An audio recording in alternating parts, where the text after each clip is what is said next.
வாழ்நாளெல்லாம் ருசி பார்த்த ஜனங்கள் ஒரு கூட்டம் இருந்தது, இஸ்ரவேல் என்று சொல்லக்கூடிய ஜனங்கள். கிட்டத்தட்ட 40 வருடங்களாக கர்த்தருடைய நன்மைகளை வனாந்தரத்தில் ஒரு வேலையும் செய்யாமல் தேவனுடைய நன்மைகளை ஏராளமாக அனுபவித்தார்கள்.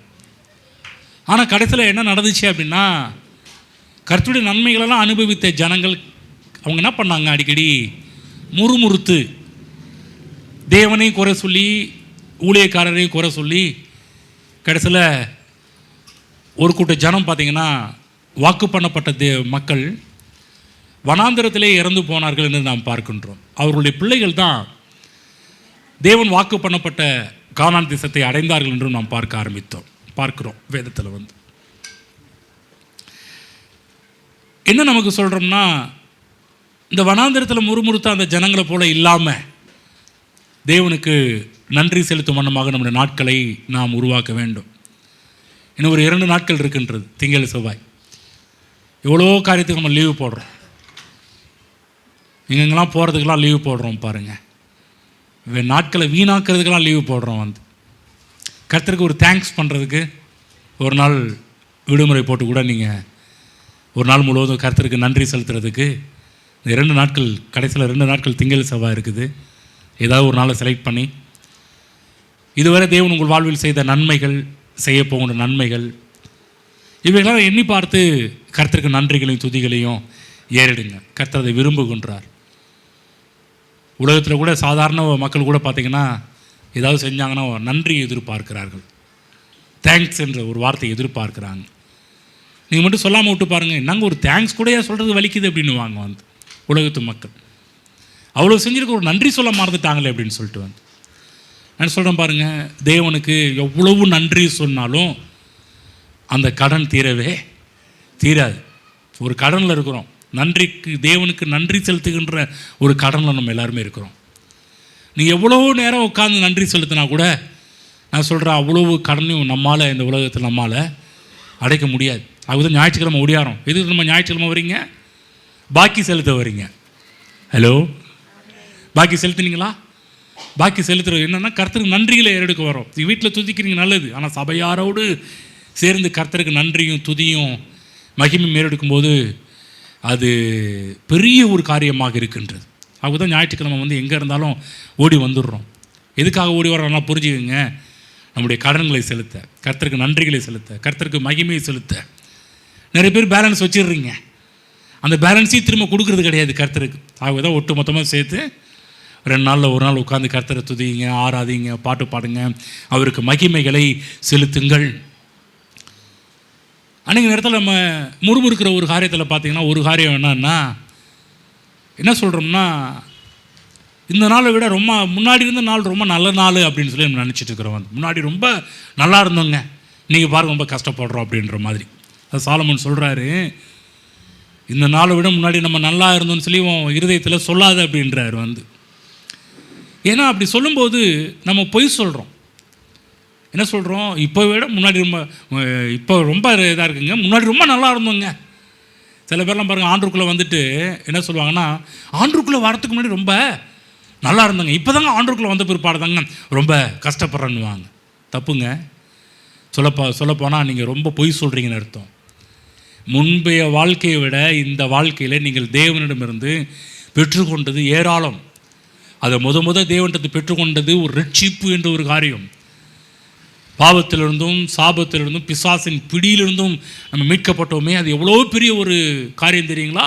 அதுதான் எவ்வளோ பெரிய ரட்சிப்பை குறித்து என்று சொல்லி எபிரேய ஆக்கியோன் தன்னுடைய நிருபத்தில் அவர் எழுதி வைத்திருக்கிறதை நாம் பார்க்கின்றோம். அதுதான் தேவ பிள்ளைகளே, நீங்கள் எவ்வளவுதான் நீங்கள் எண்ணி பார்த்தாலும் தேவன் நம்மை ஒரு மேன்மையான இடத்துல தான் கர்த்தர் வைத்திருக்கிறார். இருக்கிற யாரையும் கர்த்தர் தாழ்மையான இடத்துக்கு கொண்டு போகவில்லை. ஒவ்வொரு நாளும் தேவன் நம்மை ஒரு உயர்ந்த ஒரு வாழ்க்கை வாழதான் நம்ம அழைத்து அந்த வாழ்க்கைக்கு நேராக தான் நம்மை கொண்டு போயிருக்கிறார். அன்றைய நேரத்தில் பாருங்கள், மக்கள் சொல்கிற ஒரு காரியம் பார்த்திங்கன்னா, நாங்கள் ரொம்ப இழந்து போயிட்டோங்க, முன்னாடியை விட இப்போ ரொம்ப இழந்து போயிட்டோங்க அப்படின்வாங்க. கடந்த நாட்கள் ரொம்ப நல்லா இருந்தோம், இப்போ எல்லாவற்றையும் இழந்து போயிட்டோன்னு சொல்லுவாங்க. நான் சொல்கிறேன், நீங்கள் இழந்து போனீர்கள் என்று சொல்வதற்கு நீங்கள் எதை கொண்டு வந்தீர்கள் என்று நான் உங்களை பார்த்து கேட்கின்றேன். இந்த உலகத்தில் நாம் எதையுமே கொண்டு வந்தது கிடையாது இல்லைங்களா? சொல்லப்போனால் நம்ம எல்லாருமே நிர்வாணமாக தான் அந்த உலகத்தில் வந்தோம். போகும்போதும் நிர்வாணமாக தான் புதைப்பாங்க. அப்படி தான் போக போகிறோம். இடையில பார்த்தீங்கன்னா நமக்கு இருக்கின்ற எல்லாமே கர்த்தர் கொடுத்த ஒரு காரியம். நீங்கள் எந்த பக்கம் நீங்கள் திரும்பினாலும் எல்லா இடத்துலையும் யாருக்கு கிரெடிட் போகும்னா தேவாதி தேவனுக்கு தான் கிரெடிட் போகும். ஆனால் நம்ம என்ன பண்ணுறோம்? இழந்து போயிட்டோங்க, இலக்க வச்சுட்டாருங்க, கர்த்தர் இது பண்ணிட்டாரு அப்படி பண்ணிட்டாருன்னு நம்ம பேசியிருக்கிறோம். புரிஞ்சுக்குங்க, இன்றைக்கி நம்மிடம் இருப்பது எல்லாமே கர்த்தர் நமக்கு ஈவாக கிருபையாக தந்தது. நன்றாக மனதில் பதித்து கொள்ள வேண்டும். தேவன் நல்ல குடும்பத்தை கொடுத்துருக்கிறார். எப்போதுமே நீங்கள் நெகட்டிவாக பேசாதீங்க. இந்த குடும்பத்தில் வாச்சிருக்கிறேன் அப்படிலாம் சொல்லாதீங்க. எப்போதுமே நம்ம வாயை தப்பான திசைக்கு நேரம் திருப்புற காட்டிலும் எதையுமே தேவன் எனக்கு தந்தது எல்லாமே பெஸ்ட்டு தான். நல்ல கணவனை தந்திருக்கிறாருன்னு சொல்லுங்கள், நல்ல மனைவியை தந்திருக்கிறாருன்னு சொல்லுங்கள், நல்ல பிள்ளைகளை தந்திருக்கிறாருன்னு சொல்லுங்கள், நல்ல பெற்றோர்களை தந்திருக்கிறாருன்னு சொல்லுங்கள். நம்ம திட்டக்கூடாது. ஏன்னா எனக்கு வாச்சிருக்கிற மனைவியை பாரு, எனக்கு வாச்சிருக்கிற கணவனை பாரு, எனக்கு பிறந்த பிள்ளையை பாரு, எனக்கு என்னை பெற்றெடுத்த பெற்றோரை பாரு, இப்படி இருக்கிறாங்களா அப்படி இருக்கிறாங்களா சொல்லாதீங்க. எது கொடுத்தாலும் கர்த்தர் நமக்கு பெஸ்ட்டை தான் கொடுத்துருக்கிறாரு, சிறப்பானதை தான் கொடுத்துருக்கிறாரு. நல்ல விசுவாசிகளை கொடுத்துருக்கிறாரு, நல்ல சபையை கொடுத்துருக்கிறார், நல்ல ஊழியக்காரரை கர்த்தர் கொடுத்துருக்கிறார். ஆகவே நாம் எப்போதுமே இதற்காக நன்றியுள்ளவர்களாக இருக்க வேண்டும். நல்ல சரீரத்தை கொடுத்துருக்கிறார். கொஞ்சம் யோசித்து பார்த்தாலே நம்ம சரீரத்தில் இருக்கின்ற ஒவ்வொரு பார்ட்ஸ் இதெல்லாம் கொஞ்சம் யோசித்து பார்த்தாலே நம்ம நன்றி சொல்லாமல் இருக்கவே முடியாது.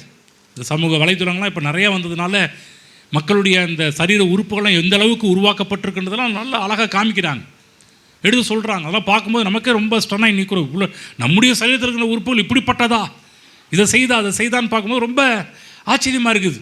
முந்தைய காலகட்டத்திலலாம் அந்த டிபார்ட்மெண்ட்டில் படிக்கிறவங்களுக்கு மட்டும்தான் அந்த விஷயம் தெரியும், சரீரத்தை பற்றி மற்ற காரியங்கள். இன்றைக்கெல்லாம் நீங்கள் செல்ஃபோன் கையில் இருக்கிறதுனால, உலகமே கையில் இருக்கிறதுனால நல்ல விஷயங்கள் நிறைய சொல்லிக் கொடுக்குறாங்க. இதெல்லாம் பார்க்கும்போது அவரை துதிக்காமல் இருக்க முடியாது. ஆமேன். புரிஞ்சு வச்சுங்களா சொல்கிறேன்னு? அநேக நேரத்தில் இந்த உலகத்தில் நன்றி கெட்டவர்கள் இருக்கிறாங்க. இந்த நன்றி கெட்டவர்கள் தான் நான் சொல்கிறேன் எல்லாம் முடிஞ்சிருச்சுன்னு நினச்சிட்டு இருக்கிறாங்க. இல்லை முடியல. இன்னும் தேவனுடைய ஆசீர்வாதங்கள் தொடர்ந்து கொண்டு நம்முடைய வாழ்க்கையில் வந்து கொண்டே தான் இருக்கின்றது. ஆகவே நாம் நன்றி கெட்டவர்களாக இல்லாமல் நன்றி உள்ளவர்களாக இருக்க வேண்டும். இந்த உலகத்தில் ஏராளமான நன்றி கெட்டவர்கள் இருக்கிறாங்க. அந்த லிஸ்ட்டில் நாமும் போய் சேர்ந்து விடக்கூடாது. ஞாயிற்றுக்கிழமை இங்கே சர்ச்சுக்கு வருவதே நல்லா புரிஞ்சுக்கணும். எதற்கென்றால் தேவன் எனக்கு செய்த நன்மைகளை நீ துதிக்க போகிறேன், நன்றி செலுத்த போகிறேன். யாராவது ஞாயிற்றுக்கிழமை எங்கே போகிறீங்க கேட்டால் பாக்கி இருக்குதுங்க, பாக்கியை கொடுக்கறதுக்கு சர்ச்சுக்கு போகிறேன். என்ன பாக்கி? ஏங்க நல்ல ஜீவனை கொடுத்துருக்கிறாரே, நல்ல வாழ்க்கையை கொடுத்துருக்கிறாரே, இது இன்னி அவரை துதிக்காமல் என்னால் இருக்க முடியாதுங்க. கர்த்தர் துதிகளின் மத்தியில் வாசம் பண்ணுகிற தேவன், என் தேவன் துதிகளை விரும்புகிற தேவன். இந்த ஜனத்தை எனக்கென்று ஏற்படுத்தின இவர்கள் என் துதியை சொல்லி வருவார்கள் என்று என் தேவன் சொல்லியிருக்கிறாரு. ஆகவே அவர் துதிப்பதற்காக, அவரை ஆராதிப்பதற்காக, அவரை நமஸ்கரிப்பதற்காக நான் செல்கிறேன் என்று சொல்லி நான் மற்றவர்களுக்கு சொல்ல வேண்டும். ஞாயிற்றுக்கிழமைன்னு சொன்னாலே சந்தோஷப்படணும். ஏன்னா என் தேவாதி தேவனுக்கு பாக்கியை செலுத்த போகிறேன். அவருக்கு எவ்வளோதான் நான் செலுத்தினாலும் அது ஈடு இணை ஆகவே ஆகாது. நம்ம என்ன பண்ணிருந்தீங்களா, கர்த்தரை துதிங்கன்னு சொல்லும்போது அமைதியாக இருக்கிறீங்க, அதான் கஷ்டமாக இருக்குது. கர்த்தரை துதிப்போன்னு சொல்லும்போது வாய்களை திறந்து சத்தத்தை உயர்த்தி கர்த்தரை துதிப்போம். சத்தத்தை உயர்த்தி கர்த்தரை துதிங்க. எவ்வளோ நல்லது பண்ணியிருக்கிற, கொஞ்சம் சத்தத்தை உயர்த்தி துதிச்சா ஒன்றும் உங்கள் தொண்டை அவுட் ஆகிடாது. நம்ம நினைக்கிறோம் ரொம்ப தொண்டை. நான் சொல்கிறேன், கர்த்தரை துதிச்சு பாருங்க. பாட்டு பாடினாங்களா நம்ம பசங்களாம் கர்த்தரையே நீ பாடு அப்படின்ற மாதிரி தான். கர்த்தரையே நம்ம துதிக்கணும், உயர்த்தணும், அவருக்கு மகிமையை செலுத்த வேண்டும். ஒரு கலசம் பைபிளில் போடப்பட்டிருக்கு பாருங்கள், ஒரு கலசம் தண்ணீர் கொடுத்தால் கூட அதற்குரிய பலனை அவர்கள் அடையாமல் போவதில்லை என்று கர்த்தர் சொல்லியிருக்கிறார். யோசிச்சு பாருங்க, ஒரு கலசம் தண்ணீருக்கு அவ்வளோ எஃபெக்ட் இருக்குது. ஏன் சொல்கிறேன்னா, இந்த ஒரு டம்ளர் தண்ணி கூட குடிக்க முடியாத எவ்வளோ பேர் ஹாஸ்பிட்டலில் படுத்துருக்காங்க தெரியுங்களா உங்களுக்கு? ஹலோ, சில பேரெலாம் தண்ணி எடுத்து அந்த அது போகிறதுக்குள்ளாரையும் பார்த்தீங்கன்னா எல்லாமே இதாகிடும். ஆனால் இன்றைக்கி நம்ம அழகாக ஒரு டம்ளர் தண்ணி எடுத்து குடிக்கிறோம்னா, நான் சொல்கிறேன், தண்ணி எடுத்து குடிக்கும் போதே கர்த்தருக்கு தேங்க்ஸ் சொல்லணும். ஆண்டவரே இந்த தண்ணீரை அழகாக ரசித்து ருசித்து குடிக்கிறதுக்கு எனக்கு பலத்தை தந்திருக்கிறீரே. என்னைக்காவது யோசித்து பார்த்துருக்கீங்களா? தண்ணி தானே, நம்ம சொல்ல தண்ணி தானே, அதில் நயா இருக்குது. இல்லைங்க, அது தண்ணியை கூட குடிக்கிறதுக்கு சில பேரால் முடியல. சில பேரால் தண்ணியெல்லாம் லிமிட், சில டாக்டர்ஸ்லாம் தண்ணியை லிமிட் பண்ணி வச்சுருக்கிறேன், இவ்வளோ தான் குடிக்கணும், அதுக்கு மேலே போச்சுன்னா அவ்வளோதாங்க இவருக்கு ப்ராப்ளம்னு சொல்கிறாங்க. அவங்க சில பேர்லாம் சில வீட்டில் பார்த்து எதுக்கு என்னங்க இதுங்க, இல்லைங்க பாஸ்டர் இவருக்கு வந்து இப்போ வந்து இது இவ்வளோ தான் தண்ணி கொடுத்தா ஆகணும். யோசிச்சு பார், நம்மலாம் எடுத்தோம்னா மட கடன்னு தாகன்னு ஏற்படுச்சுன்னா அவ்வளோ தண்ணி குடிக்கிறோம். தேங்க்ஸ் பண்ணுங்க ஆண்டவரே, இந்த மாதிரிலாம் தண்ணி குடிக்கிறதுக்கு நல்ல. நான் சொல்ல வேறு தண்ணி நினச்சிக்காதீங்க. ஆமாம், தண்ணின்னு நம்ம மக்களுக்கு வேறு ஐடியா போயிடும். நான் சொல்லுவது வாட்டர், குவார்ட்டர் கிடையாது, H2O பற்றி சொல்கிறேன், மற்றது சொல்லல வந்து. ஓகேவா? அந்த தண்ணீரை குடிக்கிறதுக்கும் தேவன் நல்ல ஒரு பலத்தை கொடுத்துருக்கிறாரே, நல்ல ஒரு ஆரோக்கியத்தை கொடுத்துருக்கிறாரே, நல்ல சாப்பிட்றதுக்கு ஒரு பலத்தை கொடுத்துருக்கிறாரே. நம்ம என்ன பண்ணுறோம், கிடைச்சா அப்படியே லபக்கு முழுங்கிறது. ஆகவே கருத்தை நாக்க வச்சிருக்கிறார், கொஞ்சம் அப்படியே ருசி சாப்பிடும்போது தேங்க்ஸ் ஆண்டவரே, நல்ல ருசியான ஒரு சாப்பாடை கொடுத்துட்டு உமக்கு நன்றி. எப்போதுமே பாருங்கள், இந்த பூமியிலே நன்றி உள்ளவர்களாக நாம் இருக்க வேண்டும் என்று கர்த்தர் விரும்புகிறார். ஆமென்.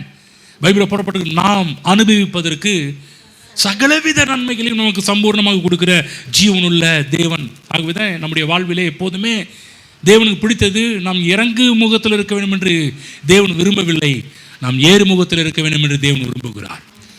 நம்முடைய வாழ்வு உயரத்தில் போக வேண்டும் என்று கர்த்தர் விரும்புகிறார். ஆகுதன் பூமியின் உயர்ந்த ஸ்தலங்களில் நம்ம ஏறி வர பண்ணுகிற தேவன் என்று வேதத்தில் பார்க்கின்றோம். ஆகவே நாம் முன்பு இருந்ததை விட இப்போ நம்ம நல்லா இருக்கிறோம். தப்பாக பேசக்கூடாது. உலகத்தில் சொல்லுவாங்க, பேசாமல் அங்கே இருந்துருந்தா பேசாதீங்க, தப்பு, போய் சொல்கிறீங்க.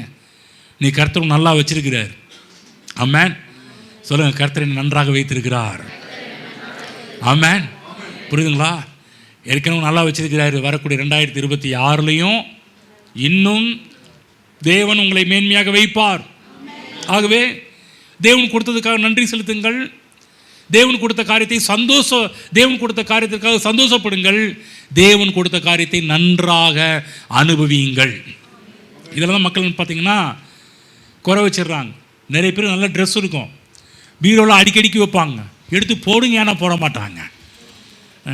நிறைய பேர் பாருங்கள், வீட்டில் பார்த்தீங்கன்னா இருக்கிறதுலே ஒஸ்ட்டு எடுத்து போட்டுட்டு வருவோம், இது போட்டு போனால் போதும். நிறைய பேருடைய வீட்டில் நிறைய நல்ல ட்ரெஸ்ஸுங்கெல்லாம் தூங்கிக்கிட்டு தான் இருக்குது. ஹலோ, உங்களை பற்றி தான் சொல்கிறேன். நல்ல ட்ரெஸ்ஸெல்லாம் அப்பப்போ போட்டுருங்க. நீங்கள் அப்புறம் விட்டுட்டிங்கன்னா அது சின்னதாக போயிடும், போட முடியாது. இப்பயே அவைகளை அனுபவியுங்கள். நிறையா இருக்குதா, மீதி இருக்குதா, மற்றவங்களுக்கு கொடுங்க. புது விதங்கள் நிறைய தேவன் உங்களுக்கு கொடுக்க ஆரம்பிப்பார். தேவன் கொடுத்ததை அனுபவிங்க. அப்படியே சேர்த்து வச்சிங்கன்னா அது வேஸ்ட்டாக போயிடும். அப்படி தான் பாருங்கள், எனக்கு விவரம் தெரியாத நாட்களில் ரேஷனில் அரிசி போடுறாங்கன்னு சொல்லி நிறைய சேர்த்து வச்சேன். ஒரு டைம் என்ன ஆச்சுன்னா, ஒருத்தர் கேட்குறாங்கன்னு சொல்லி எல்லா அரிசியும் கொடுக்க போனால் கீழே பார்த்தீங்கன்னா அவ்வளோ வண்டு, கீழே இருக்கிற அரிசியெல்லாம் மாவாயிருச்சு வந்து. அப்போ தான் எனக்கு புத்தி வந்துச்சு வந்து. சில இதில் பட்டா புத்தி வருன்ற மாதிரி. எனக்கு அப்போ விவரம் தெரியாத நாளில் சொல்கிறேன் வந்து. இப்போலாம் அப்படி இல்லை, அளவாக வாங்குறது, அளவாக பண்ணுறது, இருக்கிறது அப்படியே வெளியே அனுப்பிடுறது. எதுவுமே வீட்டில் வச்சுருந்தா வண்டு பிடிக்கும், நமக்கு தெரியும் ஒவ்வொரு பொருள். அப்போ நமக்கு கிடைக்கின்ற பொருட்களை அனுபவியுங்கள். அதை வந்து நம்ம வந்து அப்படியே ஸ்டாக் பண்ண வேண்டிய அவசியம் கிடையாது. ஒரு சில பொருளை ஸ்டாக் பண்ணலாம், சில பொருட்களை ஸ்டாக் பண்ணக்கூடாது. அவைகளை நீங்கள் எடுத்து அனுபவிக்க வேண்டும், கர்த்தருக்கு நன்றி செலுத்த வேண்டும், அதில் நாம் சந்தோஷப்பட வேண்டும். நேச்சுரோபதியில் ஒரு காரியம் சொல்கிறாங்க, இன்றைக்கு மக்களுக்கு ஏன் ப்ரெஷர் வருது, நீங்கள் மக்களுக்கு ஏன் வந்து உடல் குண்டாகிறாங்க, நார்மலுக்கு அதிகமாக எடை போகிறது ஏன், இதுக்கெல்லாம் ஒரு பதில் என்ன சொல்கிறாங்கன்னா, அவங்க தேடுதல் அதிகமாகிட்டு இருக்குது, சிந்தனை அதிகமாகிட்டு இருக்குது, கண்டது கிடையாது சிந்திச்சுட்டு இருக்கிறதுனால தேவையில்லாத உடல் பருமன், தேவையில்லாத நோய்கள், தூக்கங்கள்றது என்றெல்லாம் சொல்ல ஆரம்பிக்கிறாங்க வந்து. நான் சொல்கிறேன், நல்ல கர்த்தர் வந்து பார்த்திங்கன்னா நல்ல வாழ்க்கை நமக்கு கொடுத்துருக்கிறாரு. நீங்கள் இந்த எல்லா கையிலையும் இப்போ செல்ஃபோன் வைக்கிறதுனால இந்த கூகுளில் தேடாத பகுதியில் இல்லை, இந்த கை இருக்குது பாருங்கள், வேகத்தில் போயிட்டே இருக்கு, தேடி போய் என்ன சொல்கிறாங்கன்னா, கூகுளோடு நீங்கள் அதிக தொடர்பில் இருந்தால் இன்றைக்கி கண்டுபிடிச்சிருக்காங்க ரொம்ப வயசாயிருன்றாங்க வந்து. சீக்கிரம் தாத்தா பாட்டி ஆயிடுவாங்களாம். யாரோட கனெக்ஷனில் இருந்தா? கூகுளோட, செல்ஃபோனோட கனெக்ஷனாக இருக்கிற எல்லாரும் பாருங்கள், சீக்கிரத்தில் நீங்கள் வயதுக்கு வந்து விடுவீர்கள். வயதுக்கு வந்தீங்கன்னா வயசாயிருவீங்க, தாத்தா பாட்டி ஆயிடுவீங்க சீக்கிரத்துலேயே. சில பேர் ஏன் சீக்கிரத்தில் அவங்க வயசாகிடுதுன்னா, அவங்க யாரோடு கனெக்டில் இருக்கணுமோ அவங்களோட கனெக்ட் இல்லாமல் எதோடு கனெக்டில் இருக்கக்கூடாது அதோடு கனெக்டில் இருக்கிறதுனால வரக்கூடிய பிரச்சனைகள், தேடுதல் இருக்க வேண்டும். அவைகளெல்லாம் 100-2 அல்லது 3% மட்டும்தான் இருக்கணும். புரியுதுங்களா? நான் அதனால் செல்ஃபோன் பயன்படுத்தக்கூடாதுன்னு சொல்லலை. அதெல்லாம் தேடுதலில் 2 அல்லது 3% இருக்க வேண்டும். ஆனால் அந்த தேடுதல் என்ற சூழலில் நம்ம மாட்டிக்கிட்டோம் அப்படின்னு சொன்னால் அங்கே தான் எல்லா பிரச்சனையும் உருவாகும் என்று சொல்லி நேச்சுரோபதியில் சொல்கிறாங்க. புரியுதுங்க? இன்னைக்கு நிறைய கண்டுபிடிச்சி பேசிட்டு வராங்க. அதுதான் நீங்கள் யோசிக்கணும்னா, தேடணும்னா கர்த்தருடைய வசனத்தை தேடுங்கள், தேவனுடைய வார்த்தையை தேடுங்க. தேவன் நம்முடைய ஜெபத்தை கவனிக்கிறார், தேவன் நம்முடைய ஜெபத்தை கேட்கிறார். புரிஞ்சுச்சுங்களா? நம்ம ஜெபங்களை கேட்கிற தேவன். எல்லாரும் சொல்லுங்க, ஜெபத்தை, கர்த்தரின் ஜெபத்தை கேட்கிறார். நன்றி செலுத்தணும். புரியுதுங்களா? தேவனுடைய கனெக்ஷனில் இருக்கணும். தேவன் நம்முடைய ஜெபத்தை கேட்பதால் கர்த்தருக்கு எப்போதும் நன்றி செலுத்துகிறவராக இருக்க வேண்டும். அதுதான் நம்ம ஜெபம் பண்ணி முடிச்ச பிற்பாடு ஒரு அற்புதமான ஒரு காரியத்தை செய்வோம். என்ன செய்வோம்? கர்த்தர் நம்ம ஜெபத்தை கேட்டு விட்டார் என்று சொல்லி கரங்களை தட்டி கர்த்தரை மகிமைப்படுத்துங்கள் என்று சொல்லுவோம். எப்போதுமே அந்த எண்ணம் நமக்குள்ளாக வரணும். நம்ம பாருங்கள், ஜெபம் நல்லா பண்ணுறோம், ஆனால் ஜெபிச்ச பிற்பாடு நீங்கள் என்ன பேசுகிறீர்கள் என்பதை கர்த்தர் அதிகமாக கேட்குறார், ஜெபத்தையும் கேட்குறாரு. கவனமாக கேளுங்க, நான் ஒன்று முக்கியமான விஷயம் சொல்கிறேன். கர்த்தர் ஜெபத்தை கேட்கிறாரா? கேட்கிறார். அப்புறமேட்டுக்கு இன்னொன்று அது கேட்குறாரு, ஜெபிச்ச பிற்பாடு நீங்கள் என்னத்தை பேசுறீங்கிறது அதிலே கர்த்தர் கவனமாக கேட்குறாரு. ஏன்னா நம்ம ஜெபம் பண்ணும்போது நல்லா ஃபெய்த்தாக ஜெபம் பண்ணுவோம், ஆனால் ஜெபம் பண்ணி முடிச்ச பிற்பாடு பாருங்கள், ஃபோனில் எடுத்துகிட்டு மற்றவங்க பேசுகிறது, நம்ம பேசுகிறது எல்லாமே பிற்போக்கான காரியத்தை பேசிக்கிட்டு இருப்போம், தேவையில்லாத காரியத்தை பேசிக்கிட்டு இருப்போம், எதெல்லாம் நெகட்டிவ் அதை நம்ம நிறைய பேசிக்கிட்டு இருப்போம். கொஞ்சம் குறைச்சிருங்க. ஜெபம் பண்ணி முடிச்ச பிற்பாடு என்ன ஜெபம் பண்ணிங்களோ கர்த்தரின் ஜெபத்தை கேட்டு விட்டார், எனக்கு இந்த பதில் கிடச்சிருச்சு, நான் இப்படி தான் இருப்பேன், நான் இப்படி தான் வருவேன். ஆமாம். நம்ம திசை திரும்பக்கூடாது, நம்முடைய வார்த்தையை வேறு பக்கம் கொண்டு போகக்கூடாது, கர்த்தர் மேல் நம்பிக்கை வைக்க வேண்டும். புரியுதுங்களா? கர்த்தர் மேல் நம்பிக்கை வச்சு கர்த்தரின் ஜெபத்தை கேட்டு விட்டார் என்ற ஒரு நிச்சயம் நமக்குள்ளாக இருக்க வேண்டும். பாருங்கள், கர்த்தர் மேல் நம்பிக்கை வைக்கிறது என்றால் என்னவென்றால், இதையும் கொஞ்சம் விளக்கி சொல்கிறேன் பாருங்களேன். கர்த்தர் மீது நம்பிக்கை வைப்பது என்னவென்றால், நீங்கள் மற்ற காரியத்தின் மீது இருக்கின்ற நம்பிக்கையை நீக்குவது தான் கர்த்தர் மீது நம்பிக்கை வைப்பது. நம்ம என்ன பண்ணுறோம்? கர்த்தர் மேல் நம்பிக்கை வைக்கிறோன்னு சொல்லிட்டு நம்ம என்ன பண்ணுறோம்? மற்ற காரியத்தின் மேலும் நம்ம நம்பிக்கை வச்சுட்டு இருக்கிறோம். நல்லா கவனமாக கேளுங்க, திரும்ப சொல்கிறேன். கர்த்தர் மீது நம்பிக்கை வைப்பது என்றால் என்ன அர்த்தம்னா, கர்த்தர் மேல் நம்பிக்கை வைக்கிற நீங்கள் மற்ற காரியத்தின் மீது இருக்கின்ற எல்லா நம்பிக்கையும் நீங்கள் நீக்க வேணும். ஆற்றுல ஒரு கால் சேத்துல ஒரு இல்லைங்க, எனக்கு அவரு வேணுங்க, இவரு வேணும், அப்படி கிடையாது. பேதுரு தண்ணீர் மேலே நடந்தார். தண்ணீர் மேலே நடக்கிறதுக்கு முன்னாடி அதுக்கு முன்னாடி நடந்த ஒரு பெரிய அற்புதம். நிறைய பேர் பார்த்தீங்கன்னா பேதுரு தண்ணீர் மேலே நடந்தாங்க, அதாங்க ஒரு பெரிய அற்புதம். இல்லை, அதுக்கு முன்னாடியே ஒரு அற்புதம் நடந்துருச்சு. என்ன அற்புதம்னா, 2 காலில் ஒரு காலை வச்சாலும் இன்னொரு காலை எடுத்து வைக்கிறதுக்கு ஒரு விசுவாசம் தேவை. அது ஒரு மிராக்கள், அது ஒரு அற்புதம். புரியுதுங்களா? இல்லைங்க, நான் டக்குன்னு கால் உள்ள பிடிச்சா என்ன பண்ணுறது, டக்குன்னு முழுகிட்டா என்ன பண்ணுறது, அது இல்லை. அற்புதம் பேதுரு தண்ணீர் மேல் நடந்தார் என்பது அற்புதம் தான். அதுக்கு முன்னாடி நடந்த ஒரு பெரிய அற்புதம் என்னன்னா, அவர் ஒரு காலை தண்ணீர் வச்சு இன்னொரு காலை போட்லேருந்து வெளியே எடுத்தார் பாருங்க, அதுதான் அற்புதம். இல்லைங்க, நான் போட்லேயும் கால் வச்சுருப்பேங்க, இல்லை, அதை எடுக்கணும், நீக்கணும். கர்த்தரை நம்புறது என்றால் என்ன அர்த்தம்னா, மற்ற காரியத்தின் மீது இருக்கின்ற நம்பிக்கையை நாம் முதலாவது நீக்க வேண்டும். புரிஞ்சுங்களா? உங்கள் சுகத்தின் மேலே நம்பிக்கை வைக்கணும்னா முதலாவது டாக்டர் சொன்ன காரியத்தில் உங்கள் நம்பிக்கையை தூக்கணும். ஹலோ, இருக்கிறீங்களா? பக்கத்தில் சொல்லுங்கள். கர்த்தர் சுகமாக்கணும்னா சுகத்தின் மீது நம்பிக்கை வைக்க வேண்டும் என்றால், புரியுதா? நம்ம என்ன பண்ணுறோம்னா, இல்லைங்க டாக்டர் இப்படி சொல்லிட்டாருங்க, இல்லைங்க ரிப்போர்ட் இப்படி சொல்லியிருக்குங்க, ரைட்டுங்க, அதன் மேலே இருக்கிற நம்பிக்கையை தூக்கணும். அன்னைக்கு தான் 100% நீங்கள் கர்த்தரை நம்புறீங்கன்னு அர்த்தம். நம்ம என்ன பண்ணணும்? கர்த்தரை நம்புகிறோம், இல்லைங்க ஒருவேளை சிம்டம்ஸ் இப்படி தெரியுதே, அறிகுறி இப்படி தெரியுதே அப்படின்னு சொல்லிட்டு நம்ம என்ன பண்ணுறோம், அது மேலே நம்பிக்கை வச்சுக்கிட்டு இருப்போம். நம்ம அதையும் என்ன பண்ணுவோம், இது பண்ணுவோம், அப்படி பண்ணுவோம்னு சொல்லிட்டு. இல்லை, கர்த்தர் மீது நம்பிக்கை வையுங்கள். ஆமென். ஒரு பாட்டு ஜோசப் பால்டின் பாரு, கர்த்தர் மேல் நம்பிக்கை வைக்கும் மனுஷன் நான், உஷ்ணம் வருவதை காணாமல் என் இலை பச்சையாக இருக்கும், மலை தாழ்ச்சியான வருஷங்களிலும் வருத்தமின்றி கனி கொடுக்கும். அதான் வாழ்வு. கர்த்தர் மேல் நம்பிக்கை வைக்கிற மனுஷனுடைய வாழ்வு அப்படிப்பட்ட ஒரு காரியம். வேதம் சொல்லுகின்றது, ஏசு சொன்னார், 2 எஜமான்களுக்கு ஊழியம் செய்ய முடியாது. ஒன்று கர்த்தரை நம்பணும், இல்லை உலகத்தை நம்பணும். இல்லைங்க எனக்கு 2 வேணும். கர்த்தர் சொல்ல, ஒன்று என்னை நம்பு, கர்த்தரை நம்பு. ஆமென். அதுதான் உங்களுக்கு அதனால் வரும் உங்களுக்கு தெம்பு. கர்த்தரை நம்பலன்னா வரும் வம்பு. புரிஞ்சிச்சிங்களா? இது எப்பயாவது வரும். இதெல்லாம் அடிக்கடிலாம் எதிர்பார்க்க முடியாது. ஓகேவா? சரி. என்னென்னா எப்போதும் பார்த்தீங்கன்னா பவுல் கூட ஒருத்தர் சொல்கிறாரு, நான் சொல்கிறபடி நீங்கள் செய்யலைன்னா உங்கள் விசுவாசம் வீணாக இருக்குமே. விசுவாசம் என்பது என்ன பாருங்கள், கர்த்தர் மேல் நம்பிக்கை வைப்பதை பற்றி சொன்னேன். விசுவாசம் என்றால் என்ன பாருங்கள், வரக்கூடிய வருஷத்தில் தேவனுடைய வாக்குத்தத்தம் நிறைவேற வேண்டும் என்றால் இப்போ நம்மளை ப்ரிப்பேர் பண்ணணும். அதான் ரொம்ப முக்கியமான ஒரு காரியம். எக்ஸாமுக்கு எப்படி ப்ரிப்பேர் ஆகுறாங்களோ, அடுத்த வருஷத்தில் தேவனுடைய வாக்குத்தத்தம் தான் நம்முடைய வாழ்வு நிறைவேற வேண்டும் என்றால் இப்போ சில காரியத்தில் நம்ம ப்ரிப்பேர் ஆக வேண்டும். கர்த்தர் மேல் நாம் நம்பிக்கையை வைக்க வேண்டும் என்றால் அதுக்கு முன்பாக எது மேலே நம்பிக்கை இருந்தோமோ அதெல்லாம் தூக்கி கர்த்தர் மேலே நம்பிக்கை வைக்க வேண்டும். விசுவாசம் என்பது என்ன என்று சொன்னால், அதாவது தேவன் என்ன சொல்லியிருக்கிறாரோ அந்த தேவன் சொன்ன வார்த்தையின் மீது நம்பிக்கை வைப்பது தான் விசுவாசம். முழுக்க முழுக்க அவருடைய வார்த்தை. விசுவாசம் என்றால் தேவன் நான் சொன்னது நடக்கும் என்பது கிடையாது.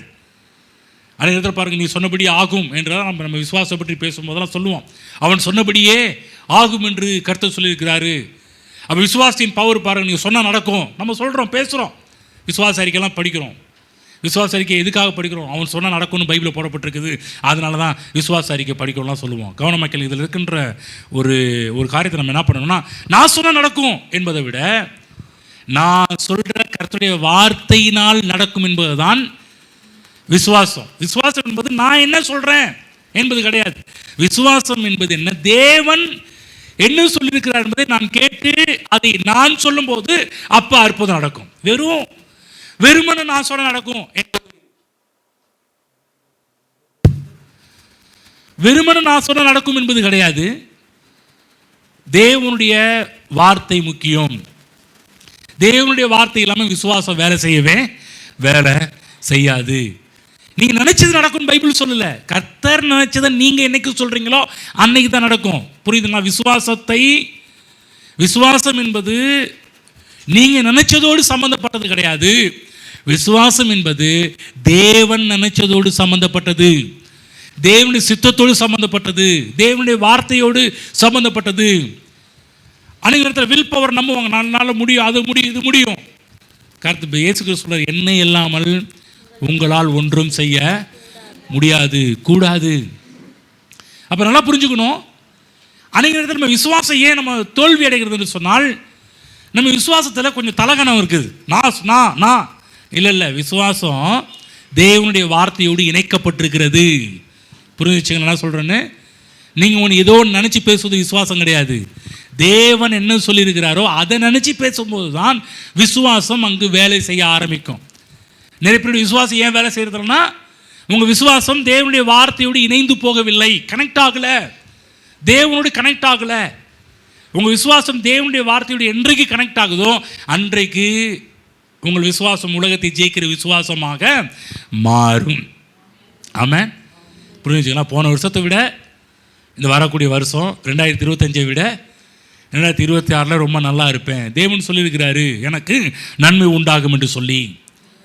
ஆகவே வரக்கூடிய வருஷத்தை உங்களுக்கு ஆயத்தமாக்குவதற்கு இப்படிப்பட்ட வார்த்தைகளை சொல்லி கொண்டிருக்கிறேன். உங்கள் மனதில் இவைகள் எல்லாவற்றையும் நீங்கள் நன்றாக பதித்து வைத்து கொள்ளுங்கள். ஆமென்.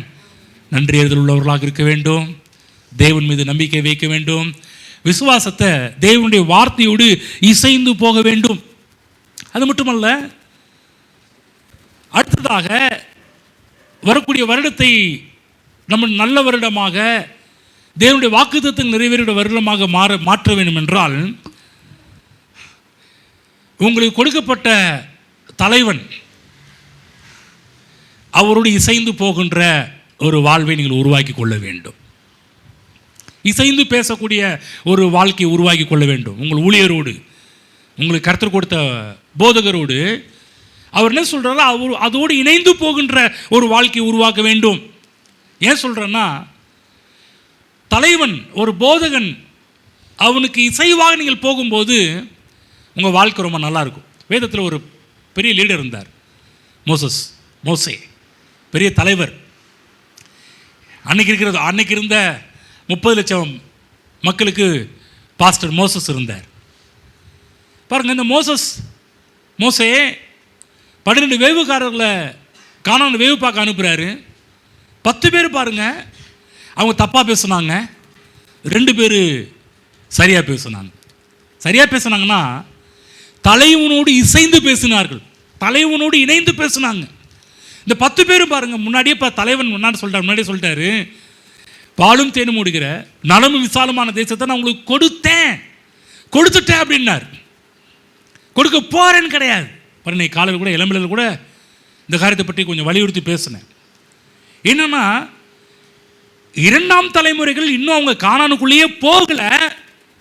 ஆனால் தேவன் ஒரு வாக்கை பண்ணுறாருன்னா அவருடைய பார்வையில் அந்த வாக்குத்தத்தங்கள் நடந்து முடிஞ்ச மாதிரி தான் பார்க்குறாரு. நடந்து முடிஞ்சு அவருடைய பார்வையில் நடந்து முடிஞ்சிருச்சு. இன்னைக்கு சொல்கிற தேவன் ஒரு வாக்கை கொடுப்பார் என்றால் அது நடந்து முடிந்த ஒன்று. இப்போ நம்ம அந்த வாக்குத்தத்தத்தை எப்படி அடைகின்றோம்? நான் சொன்னேன், உபாகம் புத்தகத்துன்னு ஒரு பகுதி எடுத்து பேசணும் காலையில். அந்த பகுதியில் இந்த மக்களை எப்படிலாம் பண்ண போகிறாருன்னு. ஆனால் பேசுகிற விதத்தெல்லாம் பார்த்தா எல்லாம் முடித்த மாதிரியே பேசுகிறார். நான் உங்கள் கானானுக்குள்ளே போகல, பாலும் தேனும் தேசத்தை அனுபவிக்கல, ஒன்றும் பண்ணல. ஆனால் அதுக்கு முன்னாடியே பார்த்தீங்கன்னா அவர் சொல்கிறார் நான் ஏற்கனவே உங்களுக்கு சொன்னேன், அது கொஞ்சம் வேறு மாதிரி அங்கே பேசினேன் பூமியின் உயர்ந்த ஸ்தலங்கள் ஒன்று ஏறி வர பண்ணினார், வயலின் விலையும் தானியத்தை அவனுக்கு கொடுத்தாரு, பசுவின் வெண்ணெய் பார்த்தோம்ல, பசுவின் வெண்ணெய், பாசானின் ஆட்டு கொழுப்பு, இதெல்லாம் பார்த்தோம் இல்லைங்களா? அதெல்லாம் உண்ணும்படி செய்தார். அப்படியே வரும், இன்னும் போதே இல்லை. கணக்கு பார்த்தீங்கன்னா உள்ள நுழையில, கானானுக்குள்ளே நுழையில. யோசுவா புஸ்தகத்தில் தான் அவங்க கானானுக்குள்ளே நுழைஞ்சாங்க. அப்போ தான் யோசுவா தான் எல்லாத்தையும் பங்கிட்டு கொடுக்குறாரு. ஆனால் போகிறதுக்கு முன்னாடியே தேவனுடைய திட்டம் என்னன்னா, நுழைஞ்ச மாதிரி பேசுகிறாரு, அவங்க அங்கே இருக்கிற மாதிரி பேசுகிறாரு. அங்கே எப்படி அவங்க அங்கே கிடைக்கின்ற உயர்வு, அந்த தேசத்துக்கு போன பாடு தான் உயர்வு மற்ற எல்லாமே. ஆனால் தேவனுடைய பார்வையில் முடிஞ்ச மாதிரியே பேசுகிறார். ஆமென். புரிஞ்சுச்சிங்களா? இப்போ இந்த 10 பேர் என்ன பண்ணாங்கன்னா, பாஸ்டர் சொன்னார்னா அவர் தான் கரெக்டாக நம்ம கூட்டிகிட்டு வந்துக்கிட்டு இருக்கிறாரு. இதுவரை நம்மளை ஒழுங்காக தான் நடத்திட்டு வந்தார். பாஸ்டர் மூலமாக செங்கடலை கடந்து சொல்லப்போனால் அந்த ஊழியக்காரர் சொன்ன அந்த காரியத்தெல்லாம் கேட்டு செஞ்சதுனால தான் தலைச்சின் பிள்ளைகள் குடும்பத்தில் காப்பாற்றப்பட்டாங்க. எல்லா இடத்துலையும் அழிவு உண்டானது, இவங்க குடும்பம் காப்பாற்றப்பட்டுச்சு. யார் பேச்சை கேட்டதுனால? தலைவன் மோசஸ் தேவன்கிட்ட இருந்து கேட்டு தேவனுடைய இறை தூதுவை மக்களுக்கு கொடுக்கும்போது அதை யாரெல்லாம் ஃபாலோ பண்ணோம் அத்தனை பேரும் காப்பாற்றப்பட்டார்கள். செங்கடலை கடக்கும்போது யாரெல்லாம் பாஸ்டர் மோசஸ் சொன்னதை கேட்டாங்களோ அத்தனை பேர் காப்பாற்றப்பட்டாங்க. புரிஞ்சுச்சுங்களா? இவ்வளோ அற்புதத்தை பார்த்தவங்க 2 பேர் பாருங்க, பாஸ்டர் மோசஸோட இணைந்து பேசுனாங்க, எளிதாக ஜெயிக்கலாம். அந்த மீதி 10 பேர் பாருங்க, பாஸ்டர் மோசையோடு இணையில. என்ன நடந்துச்சு தெரியுங்களா? 10 பேர் தலைவனுடைய பேச்சை கேட்காதனால 10 பேர் பார்த்தீங்கன்னா கிழவன் ஆகிட்டாங்க. ஆனால் 2 பேர் பாருங்க, தலைவனோடு இசைந்து பேசுனதுனால காலேப் என்ற ஒரு மனிதர் சொல்கிறாரு, கானானுக்குள்ளே போயிட்டு சொல்கிறார், யோசுவாட்ட சொல்கிறாரு, எப்பா இந்த மலை நாட்டை எனக்கு தா அப்படின்றார். நண்பா, உனக்கு எதுக்கு மலை நாட்டு, நீ கூட வந்தவனாச்சேப்பா, இல்லை நீ நல்ல இடத்த எடுத்துக்க சொல்கிறாரு. இப்போ காலேப் சொல்கிறாரு, நீ தப்பாக இடம் போடுற. சில பேர் இந்த வயசானவங்கள்ட்ட வயசாச்சுன்னு சொல்லி பாருங்க, உருன்னு கோவம் அப்படிதான் பாருங்க. பழைய ஓனர் செல்வா இருப்பார், அவர்கிட்ட சொன்னேன், அவர் பிரதர் நீங்கள் கொடுங்க பிரதர், தூக்கணும் பிரதர், உங்களுக்கு வயசாச்சு, என்னை வயசாச்சு என்னையை பார்த்து வயசாச்சான்னு சொல்கிறீங்க அப்படின்னு வரும், கோவம் வரும் பாருங்க. நிறைய பேர் வயசான ஆள்கிட்ட அப்படி தான் இருப்பார். நம்ம யோசுவா அவர் பாருங்க அந்த இடத்துல கொஞ்சம் இயற்கையாக பேசுகிறாரு. இப்போ நீ மலைநாடு வேணாம், உனக்கு நல்ல இடத்தை கொடுக்குறேன். இவர் சொல்கிறார், மலை நாட்டு எனக்கு தாப்பா அப்படின்றார். இல்லை நண்பா, மலை இது, அது ரொம்ப ரிஸ்க்கு. அவர் சொல்கிறாரு, அப்போ தான் சொல்கிறாரு, இது என்ன நினச்சிட்டு இருக்கிற, நம்ம தலைவர் மோசஸ் பாஸ்டர் போதகர் அவனை கூப்பிட்டப்ப அன்னைக்கு இருந்த அதே பலன் தான் இன்னைக்கு என்கிட்ட ஓடிட்டு இருக்குதுன்றார். எப்போ சொல்றார்? 80 வயசுல சொல்றார். 40 வயதுல இருந்த அதே பலன் நண்பா யோசுவா, 40 வயதுல இருந்த அதே பலன் தான்ப்பா இன்னைக்கு எனக்குள்ள ஓடுது. எப்படி ஆச்சுங்க? ஒரு ஊழியக்காரனுடைய வார்த்தைக்கு இசைந்து பேசணுனால் வந்த பலன். ஆமென். சொல்லப்போனால் தேவன் அவங்க வயசையே ஃப்ரீஸ் ஆகிட்டார். சொல்லுங்க ஃப்ரீஸ். ஆமென். அங்கே போனாலும் எப்படி இருக்கு? 80 வயசு ஆனாலும் 40 வயசு ஆள் மாதிரி இருக்கிறாங்க. எப்போது தேவன் இப்படி தான். தேவனுடைய வார்த்தையுடைய இசைந்த ஆட்கள் சொல்றதை கேட்டு பாருங்க. உங்கள் நாட்களும் இளமை கழுகு போல புதிதாக்கி மகிழ்கின்றார், நடந்தாலும் ஓடினாலும் பலன் குறைவதில்லை. ஆமென். அன்னைக்கு பாருங்க ஃபாதர் இந்த பாட்டை பாடினார். அன்னைக்கு திருச்சியில் கல்யாணத்தில் அவர் தான் நடத்தி வச்சார் பாருங்க. ரொம்ப கீழே இருக்கிற எல்லா வயசானவங்க பார்த்தீங்கன்னா ரொம்ப இதாக இருக்கிறாங்க. வாலிப பசங்க தான் இருக்கிறாங்க. அவர் பாரு ரொம்ப சின்ன பையன் மாதிரி. ஒருத்தர் சொன்னார் மீட்டிங்கில், ஒருத்தர் தேங்க்ஸ் மீட்டிங் சொல்கிறாரு, ஃபாதர் பாட்டு பாடி பார்த்துருக்குறேன், ஆனால் பாட்டு பாடியே கல்யாணத்தை நடத்தி வைப்பாருன்றதை இதில் தாங்க நாங்கள் பார்த்தோம் அப்படின்னு அப்படி பாட்டு பாடியே கொஞ்சம் பாட்டு பாடியே அப்படி கல்யாணத்தை ஃபுல்லாக நடத்தி வச்சார். புது பலன். அவரை பார்க்கும்போது பாட்டுக்கு தகுந்த மாதிரியே பலன் குறையில. ஆமென். நான் சொல்ல தேவ பிள்ளைகளே, தேவனுடைய வார்த்தையை சொல்லுகின்ற ஊழியக்காரனுடைய இசைந்து நம்ம என்ன சொல்கிறோமோ அதோடு நீங்கள் இசைந்து போங்க. எப்போதுமே பார்த்தீங்கன்னா இந்த புல்பிட்டில் இருந்து உங்களுக்கு தப்பானதை சொல்லலை, எல்லாம் ரெக்கார்ட் பண்ணப்படுது. ஒரு நாளும் உங்களுக்கு தேவையில்லாத போதிக்க வரல, தப்பானதை போதிக்கலை. தேவன் என்ன கொடுக்குறாரோ அதை உங்களுக்கு நான் சொல்லி கொண்டிருக்கிறேன். ஆகவே இசைந்து போங்க. யோசுவா அண்ட் காலேப் 2 பேருமே இசைந்து போனாங்க. அவங்களுக்கு தெரியும் எளிதாய் சுதந்திரிக்கலாம். மற்றவங்க சொன்னால் முடியாதுப்பா, அவங்க ராட்சதர்கள் இருக்கிறாங்க, அவர்கள் பார்வைக்கு நம்மளாம் வெட்டிக்கிளி போல இருக்கிறோம். நான் போய் அவங்க 2 பேர் சொல்கிறத நம்பாதீங்க. என்றைக்குமே இன்றைக்கி கூட கூட்டம் பாருங்கள், மெஜாரிட்டியை தான் நம்பும், மைனாரிட்டியை நம்புறது கிடையாது. பெரும்பான்மையை நம்பும், சிறுபான்மையின் மக்கள் நம்புறது கிடையாது. நான் சொல்கிறேன், 2 பேர் இருந்தாலும் தேவன் கூட இருந்ததுனால இவங்க தான் தேவன் வாக்கு பண்ணப்பட்ட தேசத்தை சுதந்திரித்தார்கள். ஒரு வசனம் படிங்க, நீதிமொழியில் 27:18 போங்க. நீதிமொழியில் 27:18. இவ்வளோ நிறைய வசனங்கள் சொல்லாமல் சொல்லிட்டு இருந்தேன். இவ்வளோ நேரம் வசனம் தான் சொல்லிட்டு இருந்தேன், புரியுதுங்களா? இப்பயும் வசனம் சொல்கிறேன். 27:18 படிங்க. அத்திமரத்தை காக்கிறவன் அதன் கனியை புசிப்பான். கவனிச்சிங்களா? அத்திமரத்தை காக்கிறவன் அதன் கனியை புசிப்பான். தன் எஜமானை காக்கிறவன் கனமடைவான். தன் எஜமானை காக்கிறவன் கனமடைவான். காக்கிறவனா அவர் சொல்றதை கேட்கிறவன், எஜமான் சொல்றதை கேட்கிறவன் நல்லா வருவான். இந்த 2 பேரும் எஜமான் சொல்றதை கேட்டாங்க, தலைவன் சொல்றதை கேட்டாங்க, பாஸ்டர் மோசஸ் சொல்றதை கேட்டாங்க. ஆகவே தலைவனின் கனியை தன் வாழ்விலே அவர்கள் பெற்றார்கள். அவரிடம் இருக்கின்ற விசேஷத்தை கிருபை இவர்களுக்கு உண்டானது. காலேப் மலை நாட்டையை கேட்டு சுதந்திரிக்கக்கூடிய அளவுக்கு பலன் உண்டானதை வேதத்தில் பார்க்கின்றோம். ஆமென். படிப்போம், ஒரு வசனம் போவோம். ஏசாயா 45:14 போங்க. ஏசாயா 45:14. எகிப்தின் சம்பாத்தியமும் எத்தியோப்பியாவின் வர்த்தக லாபமும் நெடிய ஆட்களாகிய சபேயரின் வர்த்தக லாபமும் உன்னிடத்தில் தாண்டி வந்து உன்னுடையதாகும். அவர்கள் உன் பின்னே சென்று விலங்கிடப்பட்டு நடந்து வந்து உன்னுடனே மாத்திரம் தேவன் இருக்கிறார் என்றும். ஹலோ, உன்னுடனே தேவன் இருக்கிறார்னு சொல்லல, உன்னுடனே தேவன் இருக்கிறார்னு சொல்லல. உங்கள்கிட்ட தேவன் இருக்கிறாருங்க, உங்கள்கிட்ட கடவுள் இருக்கிறாருங்க அப்படி சொல்லல. ஒரு வார்த்தை முக்கியம், உன்னுடனே மாத்திரம் தேவன் இருக்கிறார் என்று சொல்லி, அவரை அல்லாமல் வேறே தேவன் இல்லை என்றும் சொல்லி உன்னை பணிந்து கொண்டு உன்னை நோக்கி விண்ணப்பம் பண்ணுவார்கள் என்று கர்த்தர் சொல்லுகிறார். ஆமென். என்ன சொல்றாருன்னா, ஒரு சிலரை விடுதலை ஆக்குறதுக்குன்னா கர்த்தர் உங்கள்கிட்ட தேவன் இருக்கிற தேவன் காண்பிப்பார். அவங்க சொல்லுவாங்க, நான் அவங்கள்ட்ட போனேங்க, இவங்கள்ட்ட போனேங்க, ஒன்றும் ஆகலைங்க, எனக்கு தெரியுது உங்கள்கிட்ட மாத்திரம்தான் தேவன் இருக்கிறார்ன்றதை நாங்கள் கண்டுபிடிச்சோம். யார்கிட்டையும் போய் கேட்க வேண்டிய அவசியம் இல்லாமல் கர்த்தர் உங்களை தேடி வரும்படி கர்த்தர் பண்ணுவார். பைபிளில் புறப்பட்டிருக்கு, இயேசுவுக்கு எல்லாம் கீழ்ப்படிந்தது. ஏன் இயேசுவுக்கு எல்லாம் கீழ்ப்படிந்தது என்று சொன்னால், அவர் எப்போதுமே பிதாவின் சித்தம் செய்கிறவராக இருந்தார். எப்படி காலேப் யோசுவா மோசஸ் என்ன சொன்னாரோ அதன்படி செய்கிறதுக்கு ரெடியாக இருந்தாங்களோ, அதே போல் இயேசு கிறிஸ்து அவர் யோசுவா தான். இயேசு கிறிஸ்து பிதாவின் சித்தத்தை எல்லாவற்றுக்கும் கீழ்ப்படிந்தார். ஆமென். அவர் கீழ்ப்படியாத காரியம் என்று ஒன்றும் இல்லை. எல்லா காரியத்துக்கும் பிதாவுக்கு அவர் கீழ்ப்படிந்தவராக இருந்தார். ஆகதான் அவர் பிதாவுக்கு கீழ்ப்படிந்ததுனால எல்லாமே இவருக்கு கீழ்ப்படிஞ்சிச்சு. ஆமென். பைபிளில் சொல்லப்பட்டிருக்கிறது, கீழ்ப்படுகிறவனுக்கே எல்லாம் கீழ்ப்படியும் என்று சொல்லப்பட்டிருக்கிறது. அப்போ இந்த வருஷத்தில் முடிவு பண்ணணும், தேவனுடைய வார்த்தை கீழ்ப்படிய வேண்டும். தேவனுடைய மனுஷன் சொல்கிற அந்த வார்த்தைக்கு நம்ம கீழ்ப்படியணும். இது எங்களுக்கு தெரியாதா? அன்றைக்கி நேரத்தில் பாருங்கள், நம்முடைய மனதில் பார்த்தீங்கன்னா இதெல்லாம் எங்களுக்கு தெரியுங்க, அப்படி இல்லை. நல்லா புரிஞ்சுங்க. செய்தி கேட்டுட்டு இருக்கும்போது உங்கள் மனது எப்போதுமே இதெல்லாம் தெரியாதா, இதெல்லாம் எங்களுக்கு தெரியும், அந்த மனதில் உட்காரக்கூடாது. இங்கே உட்காரும் போதெல்லாம் இன்றைக்கு தேவன் என்னோடு பேசி கொண்டிருக்கிறார், என் நல்வாழ்வுக்காக பேசி கொண்டிருக்கிறார் என்ற மனநிலையில் உட்காருங்கள். கர்த்தர் அந்த வார்த்தையினால் உங்களை ஆசீர்வதிப்பார். அதன் மூலமாக ஏராளமான நன்மைகள் உண்டாவதை நீங்கள் பார்ப்பீர்கள், மிகுந்த கனிகளை கொடுப்பீர்கள். என்னை இல்லாமல் உங்களால் ஒன்றும் செய்ய முடியாது. ஏன் கிடைக்கல அப்படின்னா கொஞ்சம் கவனித்து பார்க்கணும். ஆமென். புரியுதுங்களா? தேவனுடைய வார்த்தையை கேளுங்க.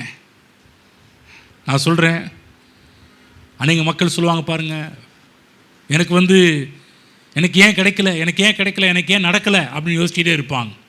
எனக்கு ஏன் இது நடக்க மாட்டேன்து, நானும் தானே நம்புனேன், எனக்கு ஏங்க நடக்க மாட்டேன்னுன்னு வாங்க.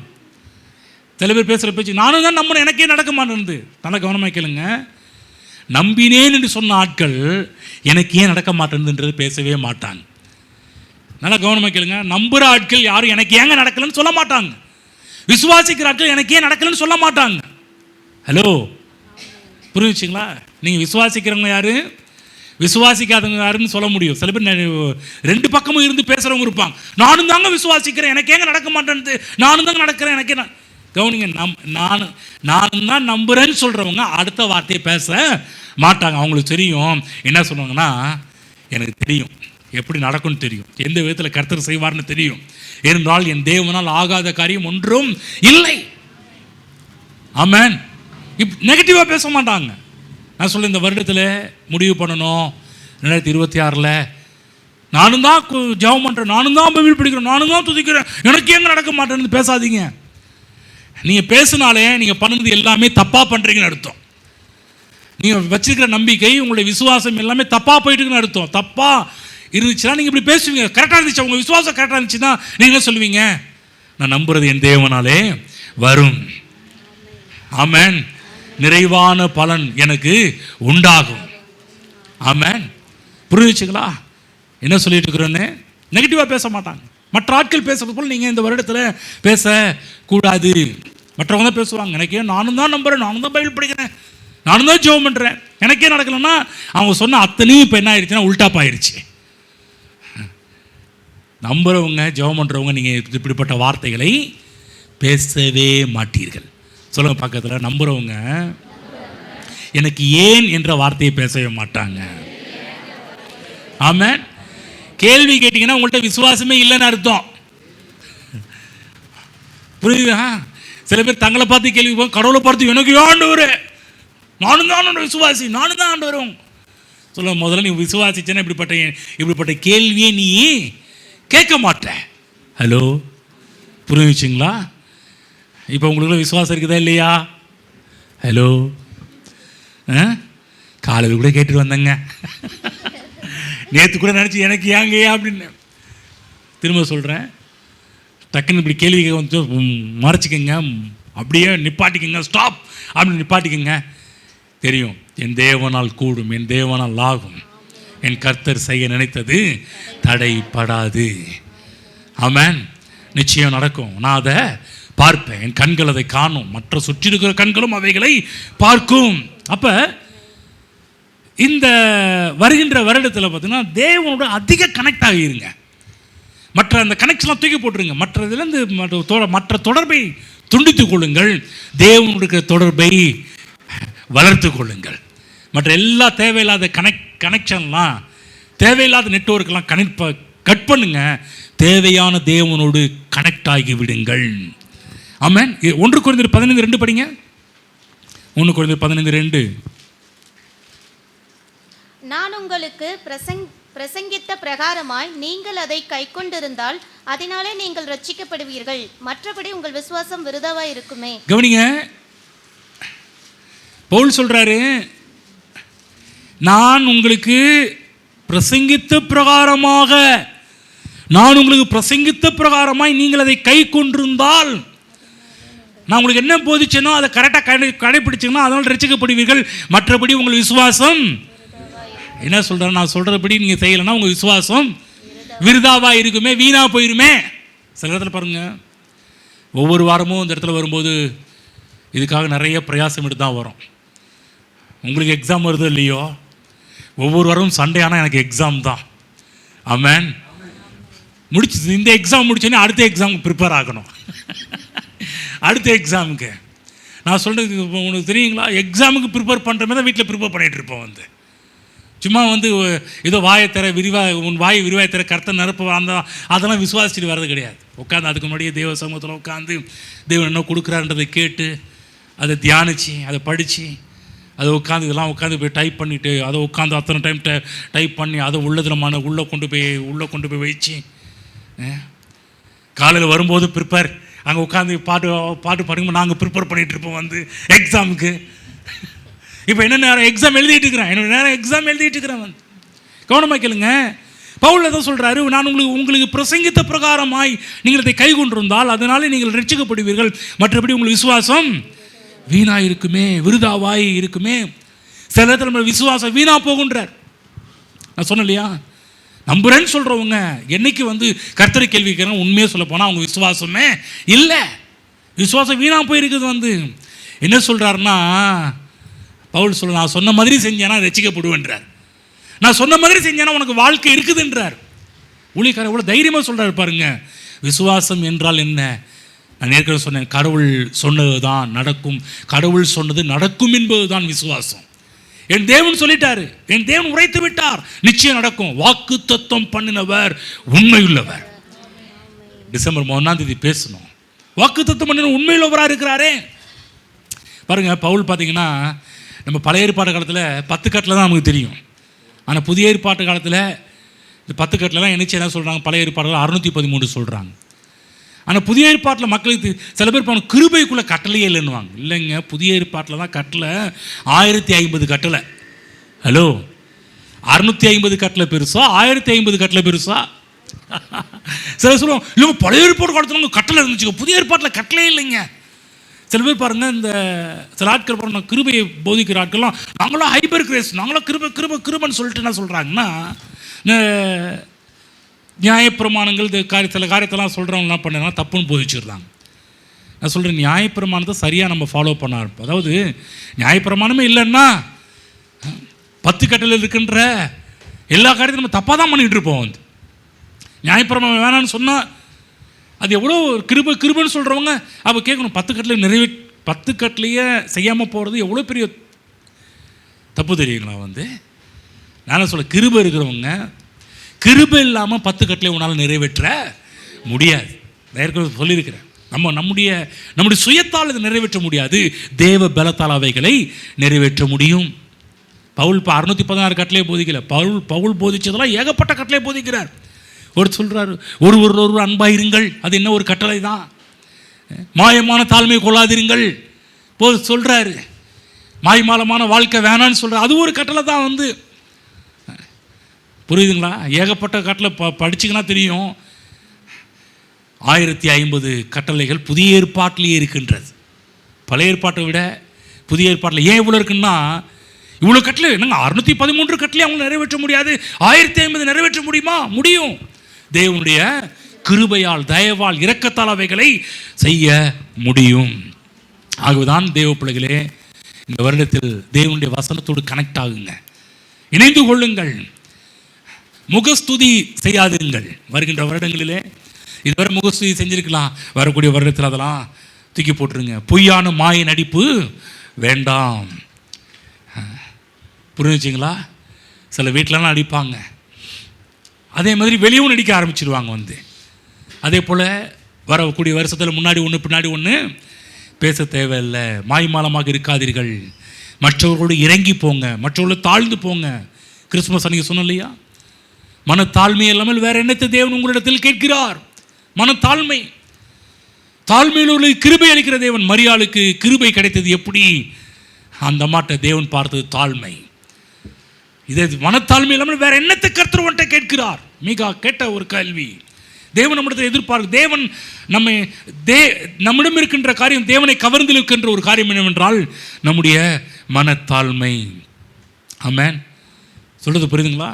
நம்ம தேவனுடைய வார்த்தைக்கு எதிராக வாழ்ந்து தேவனுடைய வாக்குத்தத்தத்தை பெற்றுக்கொள்ளாமல் இருக்கிறோம். தேவனுடைய வார்த்தைக்கு இசைந்து வாழ்ந்து தேவனுடைய வார்த்தையை பெற்றுக்கொள்ளுங்கள். வருஷத்தை வீணடிக்காதீர்கள். நிறைய பேர் வருஷத்தை வீணடிக்கிறாங்க. எப்படி?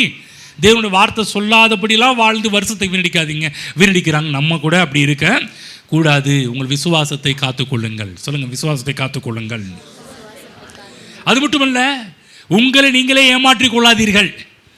மக்களை ஏமாற்றுறாங்க, மற்றவர்களை ஏமாத்துறாங்க, அது இருக்குது. ஆனால் அநேக நேரத்தில் நம்மை நாமே அநேக முறை ஏமாற்றிக்கிட்டு இருக்கிறோம். நம்மை நாமே இந்த வருடத்தில் முடிவு பண்ணோம், உங்களை நீங்கள் ஏமாற்றிக்காதீங்க. புரிஞ்சுங்களா? மற்றவங்களை ஏமாத்துறாங்க, மற்றவங்களை ஏமாத்துறாங்க, அது கணக்கு வேறு. ஆனால் அதை விட கொடிதானது என்னன்னா, அவர்களையே ஏமாற்றிக் கொள்வது தான் மிகப்பெரிய ஒரு கொடிதான ஒரு காரியம். புரிஞ்சுங்களா? வாழ்க்கையில் கொடுமையாக அதுதான். அவங்கள ஏமாற்றிக்கிறது தான். அதில் கேர்ஃபுல்லாக இருங்க.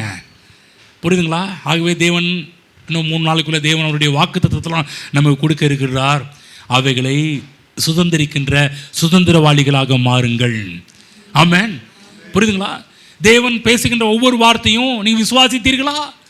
ஒவ்வொரு மாதமும் தேவன் ஒவ்வொரு வாக்குத்தத்தத்தை கொடுத்தார். ஒவ்வொரு வாரமும் தேவன் பல விதங்களில் தேவன் நம்மோடு பேசியிருக்கிறாரே, அதெல்லாம் விசுவாசித்திருக்கிறீர்களா? சிலருக்கு ஆசீர்வாதம் மட்டும் வேணும், ஆனால் அதுக்கு முன்னாடி சொல்லக்கூடிய வழிமுறைகள் வேணான்றாங்க. நல்லா கவனமாக கேளுங்க. ஒரு எக்ஸாம் எழுத போகிறாங்கன்னா எக்ஸாமுக்கு முன்னாடி பார்த்தீங்கன்னா இன்ஸ்ட்ரக்ஷன் கொடுக்குறாங்களா? கொடுக்குறாங்களா இல்லைங்களா? 10th எக்ஸாமோ 12th எக்ஸாமோ எழுத போகிறது முன்னாடி கொடுக்குறாங்களா? எவ்வளோ நேரம் எடுக்கிறாங்க அதுக்கு? சொல்லுங்கள் பார்க்கலாம். 2 மணி நேரம் எடுக்கிறாங்களா? இன்ஸ்ட்ரக்ஷன் கொடுக்குறாங்களா? இப்போ இன்னைக்கு உங்களுக்கு இன்ஸ்ட்ரக்ஷன் கொடுத்துட்டு இருக்கிறேன். எதுக்குன்னா, நெக்ஸ்ட் இயர் தேவன் வாக்குத்தத்தத்தை கொடுக்க போகிறார். அதையெல்லாம் நீங்கள் எப்படி பெற்று அனுபவிக்கணும். இளமையில் எடுத்த மெசேஜ் கேளுங்க. 2 வாரமும் அங்கேயே தான் இன்ஸ்ட்ரக்ஷன் கொடுத்துட்ருக்குறோம். அங்கே வேறு இன்ஸ்ட்ரக்ஷன், இங்கே வேறு இன்ஸ்ட்ரக்ஷன். புரியுதுங்களா?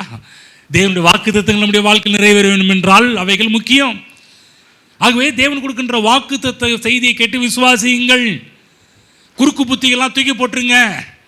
குறுக்கு வழிகளில் முன்னேற வேண்டிய அவசியம் கிடையாது. நேர்மையான வழிகளில் செல்ல ஆரம்பியுங்கள். உள்ளதை உள்ளதென்று சொல்லுங்கள், இல்லதென்று சொல்லுங்கள்.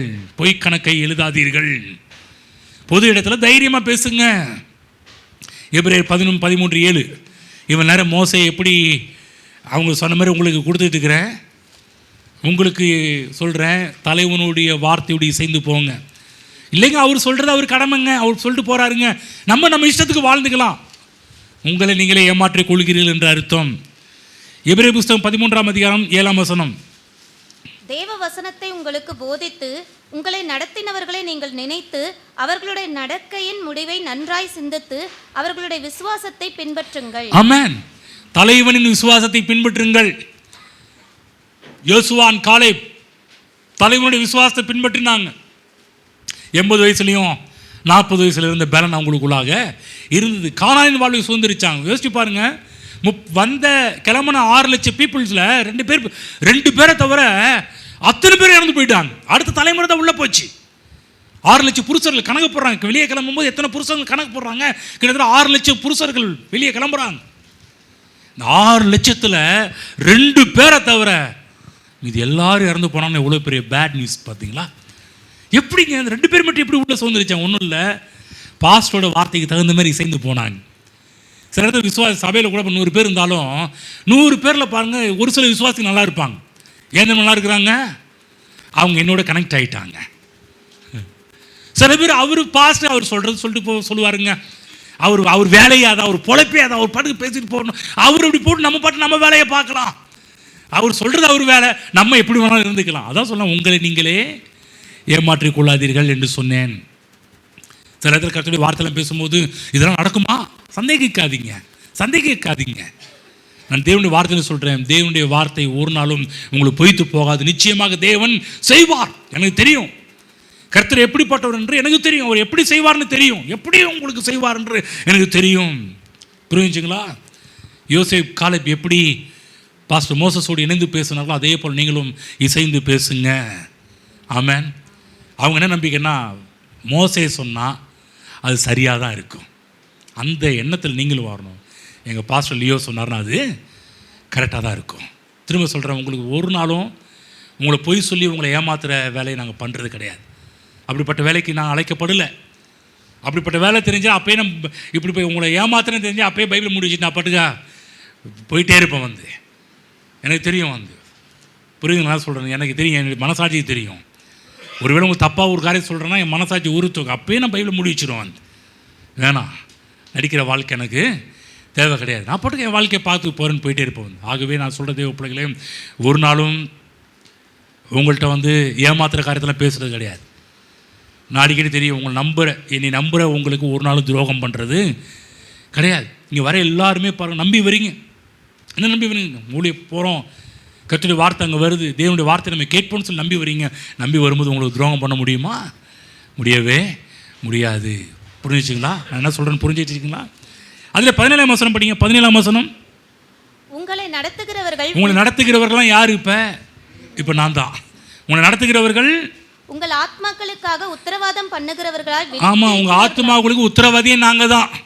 நானும் என் மனைவி தான் உங்கள் ஆத்மாக்களுக்கு உத்தரவாதி. தேவன்கிட்ட கொண்டு போகிறதுக்கு உத்தரவாதிகள்.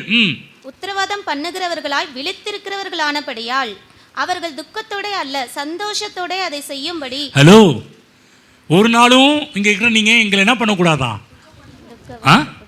எங்களை துக்கப்படுத்தாமல் சந்தோஷத்தோட அதை செய்யும்படிக்கு. புரிஞ்சுங்களா?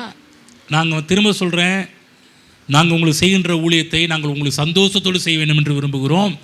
துக்கத்தோடு செய்ய வேண்டும் என்று நீங்கள் விரும்பக்கூடாது. சில பேர் பாருங்கள், சில பேர் ஊழியக்காரர்களை ஹேட் பண்ணுறதே அவங்களுக்கு முக்கியம். இதாக போயிடுச்சு பண்ணாதீங்க. படிங்க. அவர்களுக்கு அதை செய்யும்படிக்கு அவர்களுக்கு கீழ்ப்படிந்து அடங்குங்கள். அவர்கள் துக்கத்தோட அப்படி செய்தால் அது உங்களுக்கு பிரயோஜனமாக இருக்க மாட்டாதே. புரியுதா? நாங்கள் ஒரு துக்கத்தோட உங்களுக்கு ஏதாவது செஞ்சோம்னா அது உங்களுக்கு எந்த லாபமும் இல்லை, பெனிஃபிட் இல்லை. அதனால் உங்களுக்கு எந்த பிரயோஜனமும் கிடையாது. பக்கம் சொல்லுங்கள், வர வருஷத்துலேயே தான் அவரை துக்கப்படுத்தாதீங்க. ஆமாம். எனக்கு என்னென்னா, நான் உங்கள்கிட்ட ஒரே ஒரு இன்ஸ்ட்ரக்ஷன் மட்டும் தான் வைப்பேன். கவனித்து பார்த்தீங்க. என்ன இன்ஸ்ட்ரக்ஷன் சொல்லுங்கள் பார்க்கலாம். கரெக்ட் டைமுக்கு வரணும். அப்புறம் என்ன சொல்லுவேன் அடுத்தது? கரெக்ட் டைமுக்கு வரணும், தவறாமல் வாங்க. நான் இந்த சபையில் மற்ற எதுவுமே உங்களை சொல்கிறதில்ல. உங்கள் ட்ரெஸ் கோடை பற்றியோ நீங்கள் என்ன பண்ணுறோம் அதை ஒன்றுமே எதை சொல்கிறோம்? அடுத்த வருஷமாவது உங்கள் பாஸ்டர் லியோவாகி நான் துக்கத்தோடு நான் உங்களுக்கு செஞ்சேன்னா அது உங்களுக்கு பிரயோஜனப்பட மாட்டாது. இப்போ நான் என்ன எதிர்பார்க்குறேன்? 7 மணிக்கு 10 மணிக்கு ஆராதனைனா எனக்கு முன்னாடியே வந்துடுங்க. நாங்கள் அங்கேருந்து வண்டியை விரட்டிட்டு வரோம். எதுக்காக நான் என்னால் மெதுவாக வர முடியுமா? வர முடியாதுங்களா? நீங்கள் சேலத்தில் நிறைய ஊழியக்காரங்க இருக்கிறாங்க. அவங்க கரெக்டாக எந்த ஒரு ஃபங்க்ஷனாக இருந்தாலும் அவங்க கிட்ட 1 மணி நேரம் 2 மணி நேரம் உட்கார வச்சு தான் வருவாங்க. எம்ஜிஆர் மாதிரி. அந்த காலத்தில் எம்ஜிஆரை பார்க்க வரணும்னா ஒரு மணிக்கணக்காக 4 கணக்காக உட்கார காக்க வைப்பாராம் பாருங்க. அந்த மாதிரி சில ஊழியக்காரர்கள் இருக்காங்க. அந்த மாதிரி கிடையாது. 10 மணிக்கு ஆரம்பம் எனக்கு தெரியும். வேகத்தில் ஓடியாரோம், வேகத்தில் விரட்டிட்டு வரோம், வண்டியை விரட்டிட்டு வரோம். வர வழியில் போய் எதுவும் சாப்பிடாம கொள்ளாமல் கூட ஓடியாரோம். எதுக்காக வரோம்? என்னத்துக்காக வரோம்? 10 மணிக்கு மக்கள் வந்துடுவாங்க, கர்த்தர் வந்துடுவார், கர்த்தரை ஆராதிக்கணும், கர்த்தரை துதிக்கணும். ஆமாம். அப்போ நீங்களும் என்ன பண்ணணும்னா, நான் துக்கத்தோடே உங்களுக்கு ஊழியம் செய்யக்கூடாது. எனக்கு விருப்பமானது சரியான நேரத்தில் வந்துடுங்க. அதே போல் தவற விடாதீங்க, ஞாயிற்றுக்கிழமைகளை தவற விடாதீர்கள். ஆமாம். ஏன் சொல்கிறேன்? நீங்கள் பாக்கி பேலன்ஸ் போயிட்டே இருக்கும் ஆனால் அதையே செலுத்த மாட்டீங்க. ஆகவே அடுத்த வருஷம் முடிவு பண்ணுங்கள், சரியான நேரத்தில் வரணும், ரெகுலராக வர வேண்டும் என்பதை முடிவு செய்யுங்கள். அப்போ என்னன்னா, தலைவனை நீங்கள் துக்கப்படுத்தும் போது அது உங்களுக்கு பிரயோஜனமாய் உங்களுக்கு புரியுதா? நீங்கள் இதெல்லாம் லா, இதெல்லாம் பிரின்சிபல், இதெல்லாம் ஒரு கோட்பாடு. நிறைய நேரத்தில் பாருங்கள், நீங்கள் எல்லாத்துலேயும் கரெக்டாக பண்ணிட்டு வருவீங்க, இந்த விஷயத்தில் சில மிஸ்டேக் பண்ணிடுவீங்க. ஊழியக்காரனை துக்கப்படுத்துகிற விஷயத்தில் அதில் மிஸ்டேக் பண்ணிடுவீங்க. கொஞ்சம் கேர்ஃபுல்லாக இருங்க. ஊழியக்காரங்க உங்களுக்கு சந்தோஷத்தோடு ஊழியம் பண்ண வேண்டும் என்றால் அவர்கள் அவர்கள் அவர்களுக்கு கீழ்ப்படிந்து அடங்குங்கள். சொல்லுங்கள், அடங்குங்க. அடங்கு. சொல்லுங்கள், அடங்கு. சிரிச்சுட்டு சொன்னால் எப்படி அடங்குவாங்க? அதுக்குன்னு ஒரு இது உங்களுக்கு அதெல்லாம் வராதுங்க அப்படின்வாங்க. சில சில பாஸ் ஐயா இந்த மீட்டிங் நடத்துறது உங்களுக்கு கொஞ்சம் கோவப்பட்டு தாங்க ஆகணுன்னுவாங்க. அது வரமாட்டேன்து பாஸ்டர்னு வந்து எங்கள் வீட்டில் வரும். எங்கள் வீட்டில் கோவம் வரும் பாருங்க. ஆனால் வெளியே இடத்துல பார்த்தீங்கன்னா கோபம் அதிகமாக வராது. ஐபிசிஎம் பிரசாத் ஐயா சொல்லுவார், ஐயா நீ கோவப்பட்டே ஆகணுங்கய்யா, இப்படிலாம் போனீங்கன்னா மீட்டிங்கில் நடத்த முடியாதுங்கய்யா. என்ன எப்போ எல்லாத்துலையும் இப்படியே போயிடுறீங்க நீங்கள் பாட்டு. ஒரு டைம் கூப்பிட்டு சத்தமே போயிட்டார், நீங்கள் இப்படிலாம் போனீங்கன்னா சரி போயிட்டார், கொஞ்சம் ஊழியக்காரங்களும் கொஞ்சம் கோபமாக தான் நடந்துக்கணும் அப்படின்னாங்க. இல்லைங்க அது ஓகே, சரி சரி சரி என்ன பண்ணுறது, சரி சரி ஓகே ஓகே அப்படின்ட்டு திரும்ப சொல்ல, தேவ பிள்ளைகளே துக்கத்தோடு அல்ல சந்தோஷத்தோடு நீங்கள் செய்யும்படிக்கு நீங்கள் கீழ்ப்படிந்து அடங்குங்கள். ஆமென். அப்போ ஜனவரி 1ஆம் தேதியிலேருந்து 2026ஆம் தேதியிலேருந்து நீங்கள் எதோடு கனெக்ட் ஆகுறீங்க முக்கியம். தேவனுடைய வார்த்தை பிரசங்கம் பண்ணுகின்ற ஒரு ஊழியக்காரோடு நீங்கள் கனெக்ட் ஆகும்போது நான் சொல்கிறேன், தேவன் உங்களுக்கு என்னென்னலாம் வாக்கு பண்ணியிருக்கிறாரோ அதெல்லாம் எப்படி காலேப் ஜோசுவா சுதந்திரித்தார்களோ அதே போல் நீங்களும் இந்த பூமியில் சுதந்திரிக்க முடியும். 2 நினைவுகள் குந்தி நடக்காதீங்க, புரியுதுங்களா? அப்போ நம்முடைய குணம் மாற வேண்டும். ஏன் கர்த்தரை நம்ம நம்ப முடியலன்னா, மற்றவங்கள்ட்ட நம்ம நடந்து கொள்கிற முறை நாம் மாறாதனால கர்த்தரை நம்ம மாறாமல் இருக்கிறோம். நம்ம மாறுவோம், அநேகரை மாற்றுவோம். உண்மையுள்ள மனிதன் கர்த்தரத்தில் பரிபூர்ண ஆசீர்வாதங்களை பெறுகிறான் என்று பைபிளில் போடப்பட்டிருக்குது. சில உண்மையுள்ள மனிதன், புரியுதுங்களா? நடிக்கிறவங்க கிடையாது, உண்மையுள்ளவர்கள் போல் நடிப்பவர்கள் கிடையாது. ஆகவே உண்மையுள்ள மனிதன் பரிபூர்ண ஆசீர்வாதங்களை பெறுவான். அப்போ உங்கள் குணம் என்னைக்கு மாறுதோ அன்னைக்கு ஆசீர்வதிக்கிறதிலும் பெரிய ஆசீர்வாதம் உங்களுக்கு உண்டாவதை நீங்கள் பார்க்க ஆரம்பிப்பீர்கள். ஒவ்வொரு நாளும் கர்த்தர் நமக்காக வேலை செய்கிறார். நம்ம தான் என்ன பண்ணுறோம், மறந்துடுறோம். உங்களுக்காக கர்த்தர் ஒவ்வொரு நாளும் வேலை செய்து கொண்டிருக்கிறார். ஆமென். பக்கத்து பிளஸ் பண்ணுங்க, உங்களுக்காக கர்த்தர் வேலை செஞ்சுக்கிட்டு இருக்கிறார். ஆமென்.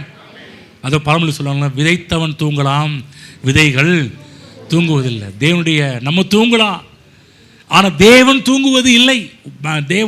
பைபிளை போட கர்த்தர் உறங்குவதும் இல்லை, தூங்குவதும் இல்லை. தேவனுடைய வார்த்தை அப்படிப்பட்டது, ஒவ்வொரு நாளும் வேலை செய்கின்றார்.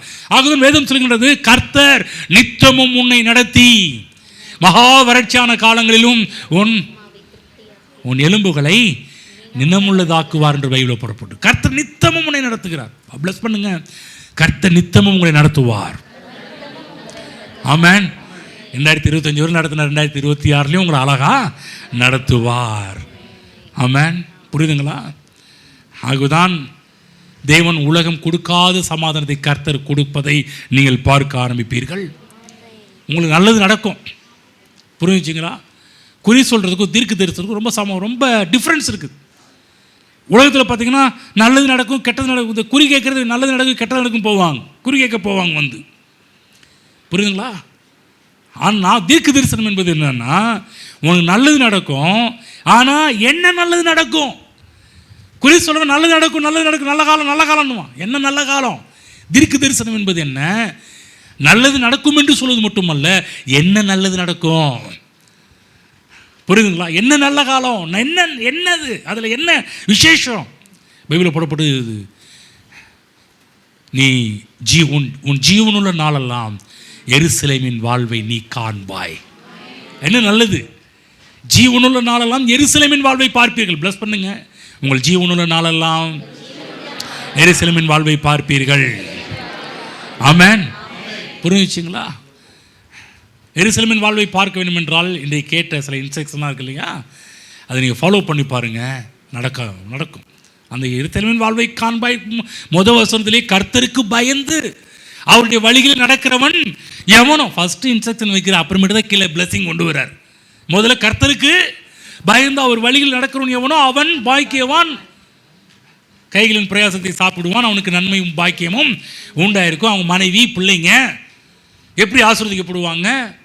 பிற்பாடு சொல்ற, நீ ஜீவனுள்ள நாளெல்லாம் எருசலேமின் வாழ்வை காண்பாய். ஆமென்.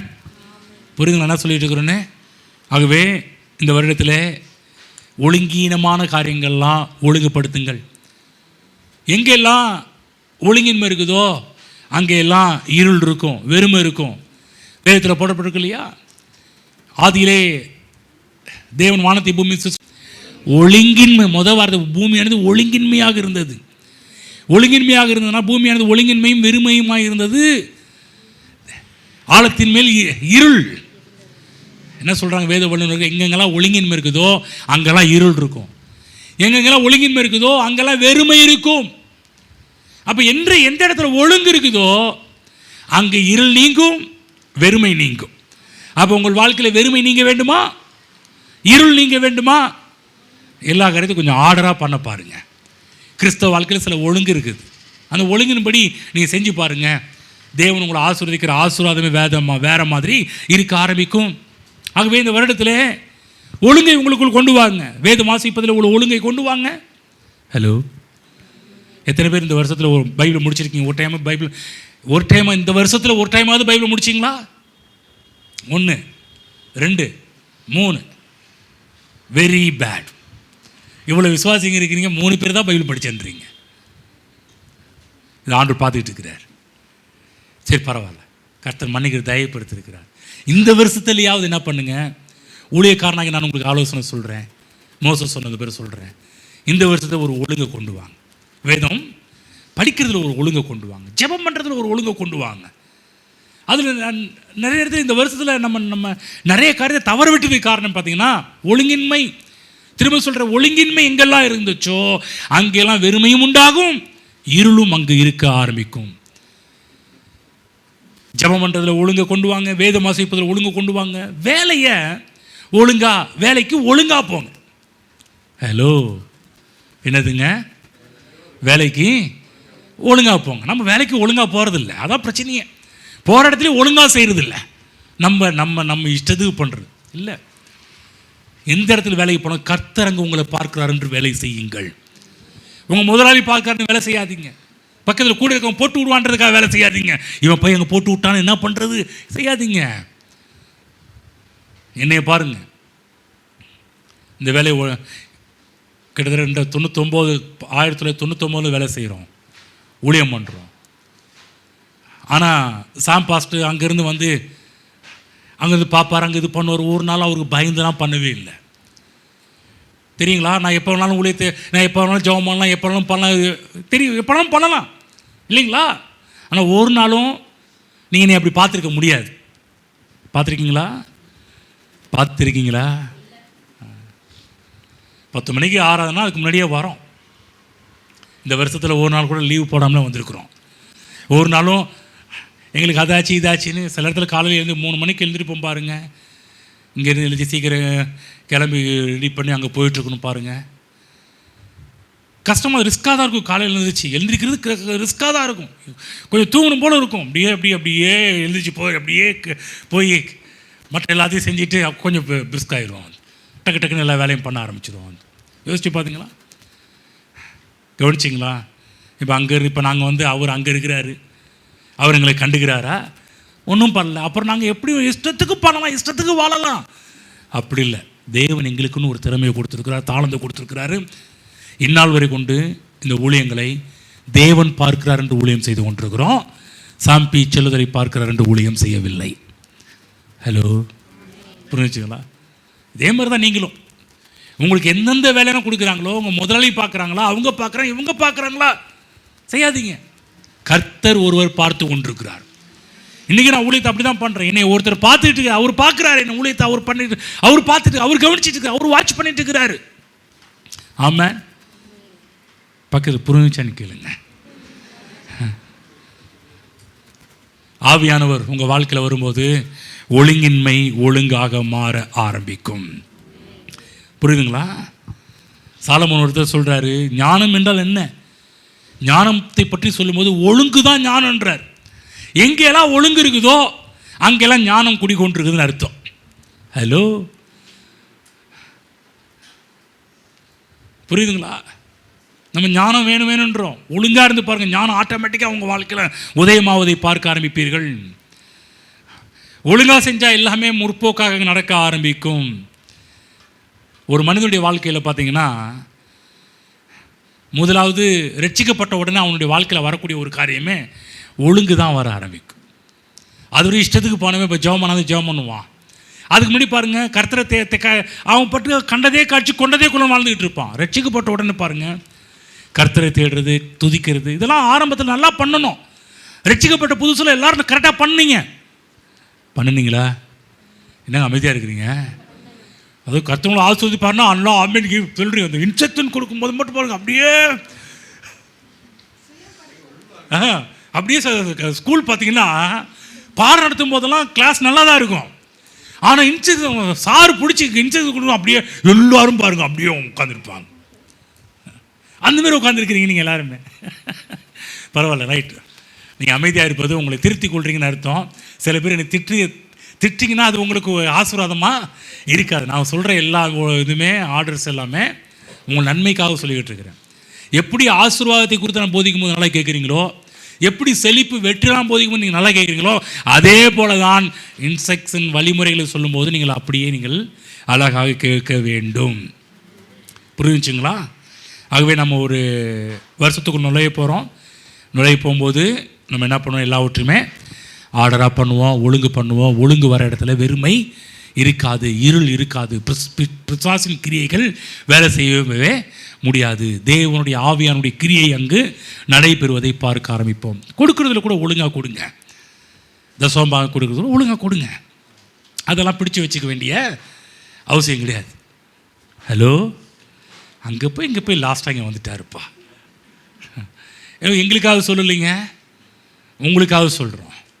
புரியுதுங்களா? தசமபாகம் கொடுக்குற முறையை நீங்கள் ஃபாலோ பண்ணுங்கள், நடைமுறைப்படுத்துங்க. இந்த சர்ச்சில் 100 பேர் இருந்தாலும் 100 பேர் கொடுக்குறது கிடையாது. ஒரு 15 20 பேர் மட்டும்தான் இந்த சர்ச்சில் கொடுக்குற தசமபாகம் கொடுக்குற ஆட்கள். 15 பேர் ரெகுலர். இந்த 20 பேர்ன்றது இர்ரெகுலர். 15 பேர் ரெகுலராக கொடுத்துருவாங்க, மீதி இருக்கிறது. நான் சொல்கிறேன், நீ 20 பேர் கொடுத்து பாருங்கள். 20 பேருன்ற 100 பேருமே கொடுத்து பாருங்கள், எப்படி இருக்கும் பாருங்கள். அது சூப்பர். ஊழியங்கள் பெஸ்ட்டாக சிறப்பாக நடக்க ஆரம்பிக்கும். இதுவரை உண்மையாக இருந்திருக்கிறோம், இனியும் உண்மையாக தான் இருப்போம். புது வருஷத்தில் உங்களுக்கு இந்த வருஷம் இந்த மாதத்தில் நம்ம வந்த கலெக்ஷன் நம்ம என்ன பண்ணோம், ஏது பண்ணோம், எல்லாவற்றையும் உங்களுக்கு நான் அறிவிப்பேன். கவலைப்படாதீங்க. இவ்வளோ காசை வாங்கி என்ன பண்ணாருன்னா நீங்கள் கேள்வி உருவாக ஆரம்பிக்கும். நியூ இயர்க்கில் உங்களுக்கு சின்ன ஒரு அறிக்கை மாதிரி உங்களுக்கு சொல்லுவோம், என்ன பண்ணோம், ஏது பண்ணோம், வந்த பணத்தெல்லாம் என்ன பண்ணோம். வந்த பணத்தெல்லாம் ஒன்றும் பண்ணல, எல்லாமே ஊழியத்தில் தான் விதைச்சிருக்கிறோம், இன்னும் விதைப்போம். ஹலோ, புரியுதுங்களா? ஆகவே நன்றாக புரிந்து கொள்ளுங்கள். வருகின்ற வருடத்துக்கு நாம் ஆயத்தமாவோம், வர வருடத்தை சிறப்பாக்குவோம். இதுவரை ஏன் நடக்கலை, ஏன் எதனால் நடக்கவில்லை என்பது தேவனை கேள்வி கேட்க வேண்டிய அவசியம் கிடையாது. உங்களை நீங்கள் சகோதரி சொன்ன போல பரிசோதனை, உங்களை நீங்களே பரிசோதனை செய்து கொள்ளுங்கள். அடுத்த வருஷத்தில் இப்படி தான் இருப்பேன், என்ன தான் தேவனே அதுக்கு உதவி செய்யும், நான் இந்த மாதிரி நடக்க போகிறேன்னு சொல்லி தேவன்கிட்ட ஹெல்ப் கேளுங்க. தேவன் உங்களுக்கு உதவி செய்ய வல்லவராக இருக்கிறார். எழுந்து நிற்போம். கொஞ்சத்தில் உண்மையாக இருக்கிறவனை கர்த்தர் அநேகத்தில் அதிபதியாக்குவேன் இருக்கிறார். தேவன் உங்களுக்கு கொடுத்த எல்லா காரியத்திலும் உண்மையாக இருங்க, கொஞ்சத்தில் உண்மை உள்ளவனாக இருங்க. தேவன் நிறைய காரியத்தில் உண்மையை எதிர்பார்க்கல. தேவன் நம்ம கொடுத்த காரியத்தில் கொஞ்சத்தில் உண்மையுள்ளவனை கர்த்தர் அநேகத்தில் அதிபதியாக மாற்றுகிற தேவன் உங்களை மாற்றுவார், நிச்சயம் மாற்றுவார். ஆகவே உங்கள் விசுவாசத்தை தேவன் மீது வையுங்கள். உங்கள் கனெக்ஷன் தேவனோடு இருக்கட்டும், தேவனுடைய வார்த்தையோடு இருக்கட்டும், தேவனுடைய வார்த்தையை போதிக்கின்ற போதகரோடு உங்களுடைய கனெக்ஷன் இருக்கட்டும். புரியுதுங்களா? தொடர்பு இருக்கட்டும். எந்த அளவுக்கு நீங்கள் தேவனுடைய வார்த்தையோடு தொடர்பு கொள்கிறீர்களோ அந்த அளவுக்கு ஆசீர்வாதத்தை நீங்கள் தப்ப முடியாது. ஒரு ஒழுங்கை கொண்டு வாங்க. ஒழுங்கு இல்லாத இடத்துல இருளாக இருக்கும், ஒழுங்கு இல்லாத இடத்துல வெறுமையாக இருக்கும். ஒருத்தர் சொல்கிறார், பரலோகத்துக்கு போனோன்னுமே முத மக்கள் பார்க்குற ஒரு காரியமே அங்கே எல்லாமே ஆர்டராக இருக்குமா. ஆனால் நரகத்துக்கு போகும்போது அங்கே பார்க்குற ஒரு காரியம் எல்லாமே டிஸ்ஆர்டராக இருக்குமா, ஒழுங்காகவே இருக்காதான். நரகம் என்று சொன்னாலே ஒழுங்கின்மை. எங்கெல்லாம் ரட்சிக்கப்பட்டவங்க வாழ்க்கையில் முத வர ஒரு காரியமே ஒழுங்காக இருக்கும். சில வீடெல்லாம் பாருங்கள் அப்படியே கிடக்கும் பாருங்கள். என்றைக்கு நீங்கள் ஒழுங்கு நீங்கள் வரீங்களோ அப்போ தான் நீங்கள் எந்த இடத்துல ஒழுங்கு உங்கள் வாழ்க்கையில் வருதோ அன்றைக்கி தான் நீங்கள் மனுஷன் ஆகிட்டீங்கன்னு அர்த்தம். ஹலோ, பக்க சொல்லுங்கள், புரிஞ்சிச்சா என்ன சொல்கிறாருன்னு? எந்த வீடு சுத்தமாக இருக்குதோ அது ஒழுங்காக போயிட்டு இருக்குன்னு அர்த்தம். புரியுதுங்களா? எல்லாமே ஒழுங்கு வந்துடும், எல்லாமே கரெக்டாகிடும். ஆகவே நல்லா புரிஞ்சுங்க, ஒழுங்கு எந்த இடத்துல வருதோ அங்கே வெறுமை வராது. இன்னொன்று சொல்லணும், இருள் அங்கே அண்டாது, இருள் இருக்காது. ஒழுங்கு வர இடத்துல அங்கே வெளிச்சம் வாசம் செய்ய ஆரம்பிக்கும்.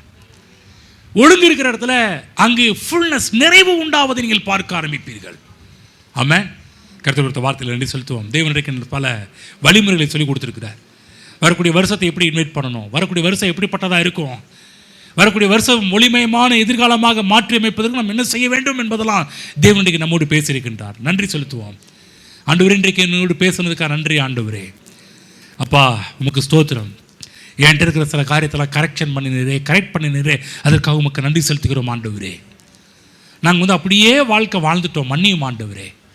அப்படி இல்லை, இப்படி தான் வாழ்க்கை என்பதை இன்றைக்கி எங்களுக்கு கற்றுக் கொடுத்துறதுக்காக உமக்கு நன்றி செலுத்துகிறோம். ஹல்லேலூயா, ஹல்லேலூயா. எங்கள் விசுவாசம் விருதாவாக போகக்கூடாது என்று நீ விரும்புகிறீர். எங்கள் விசுவாசம் அது பிரயோஜனமுள்ளதாக இருக்க வேண்டும் என்று நீ விரும்புகிறீர். அதற்காக நன்றி செலுத்துகிறோம். நாங்கள் செய்கின்ற எல்லா ஆவிக்குரிய காரியமும் அது பிரயோஜனமாக இருக்க வேண்டும் என்று கர்த்தர் விரும்புகிறீர். ஏதோ எல்லா இடத்துல நடக்கிற மாதிரி நாங்களும் ஞாயிற்றுக்கிழமை சர்ச்சுக்கு போகிறோம் வந்தோம் அப்படின்ட்டு இருக்காமல் எங்கள் வாழ்க்கையில் ஏன் நாங்கள் ரட்சிக்கப்பட்டோம், ஏன் நாங்கள் கிறிஸ்தவங்களாக இருக்கிறோம், எதுக்காக கர்த்தரை ரட்சித்தார், எதுக்காக கர்த்தரை நீங்கள் கொண்டு வந்தார் என்பதெல்லாம் நாங்கள் அறிந்து கொள்ள கர்த்தர் எங்களுக்கு கிருபை செய்ததற்காக உமக்கு நன்றி செலுத்துகிறோம். இங்கே வந்த நம்முடைய பிள்ளைகளை இயேசு நாமத்தில் ஆசீர்வதிக்கிறோம். ஆண்டவரே, நம்முடைய ஆசீர்வாதத்தின் கரம் நம்முடைய பிள்ளைகளுக்கு செயல்படுவதாக, ஒழுங்கினம் மாறுவதாக, நிறையா ஒழுங்கு நம்முடைய பிள்ளைகளுடைய வாழ்க்கையில் உருவாவதாக. இன்றைக்கு கேட்ட அநேக நல்ல வழிமுறைகளை நம்முடைய பிள்ளைகள் பின்பற்றுவார்களாக என்று நம்முடைய பிள்ளைகளை ஆசீர்வதிக்கிறேன். உம்மோடு கனெக்ஷனில் இருக்கட்டும் ஆண்டவரே, நம்முடைய வார்த்தையோடு கனெக்ஷனில் இருக்கட்டும் ஆண்டவரே. அப்படிப்பட்ட ஒரு தேவனோடு யார் யாரெல்லாம் சேர்ந்து வாழ்கிறார்களோ, நீர் சொன்னீரே, ஒருவன் என்னில் நிலைத்திருந்தால் அவன் மிகுந்த கனிகளை கொடுப்பான் என்று சொன்னீரே. இந்த வருடத்திலே நம்முடைய பிள்ளைகள் உம்மோடு அதிகமாக நிலைத்திருக்கிற ஒரு வாழ்வை வாழட்டும் என்று நம்முடைய பிள்ளைகளை ஆசீர்வதிக்கின்றேன். அதன் மூலமாக நம்முடைய பிள்ளைகள் மிகுந்த கனிகளை தன்னுடைய தனிப்பட்ட வாழ்விலும் பொருளாதாரத்திலும் பிசினஸ்லையும் வேலையிலும் நம்முடைய பிள்ளைகள் அவைகளை காணட்டும் என்று ஆசீர்வதிக்கிறேன் தகப்பனே. ஹல்லேலூயா. நன்மைகள் தொடரட்டும், வாழ்க்கை பிரயோஜனம் உள்ளதாக மாறட்டும் கர்த்தாவே. ஸ்தோத்திரம் கர்த்தாவே. இதன் மூலமாக விட்ட எல்லா காரியமும் பன்மடங்காக நம்முடைய பிள்ளைகள் வாழ்வில் திரும்பி வருவதை நம்முடைய பிள்ளைகள் பார்க்கட்டும். அடுத்த வருடம் அநேக சாட்சிகள் உருவாகட்டும். இதன் ஒழுங்கு செய்தனால் கர்த்தரின் வாழ்வு இப்படி செய்தார், நீ கேட்ட வார்த்தையின் பிரகாரமாக அநேக சாட்சிகள் வரக்கூடிய வருடங்கள் உருவாகட்டும் என்று நம்முடைய பிள்ளைகளை ஆசீர்வதிக்கிறேன் தகப்பனே. தேவ கிருபை தாங்கி நடத்துவதாக. இயேசு கிறிஸ்து நாமத்தில் பிதாவே, ஆமென்.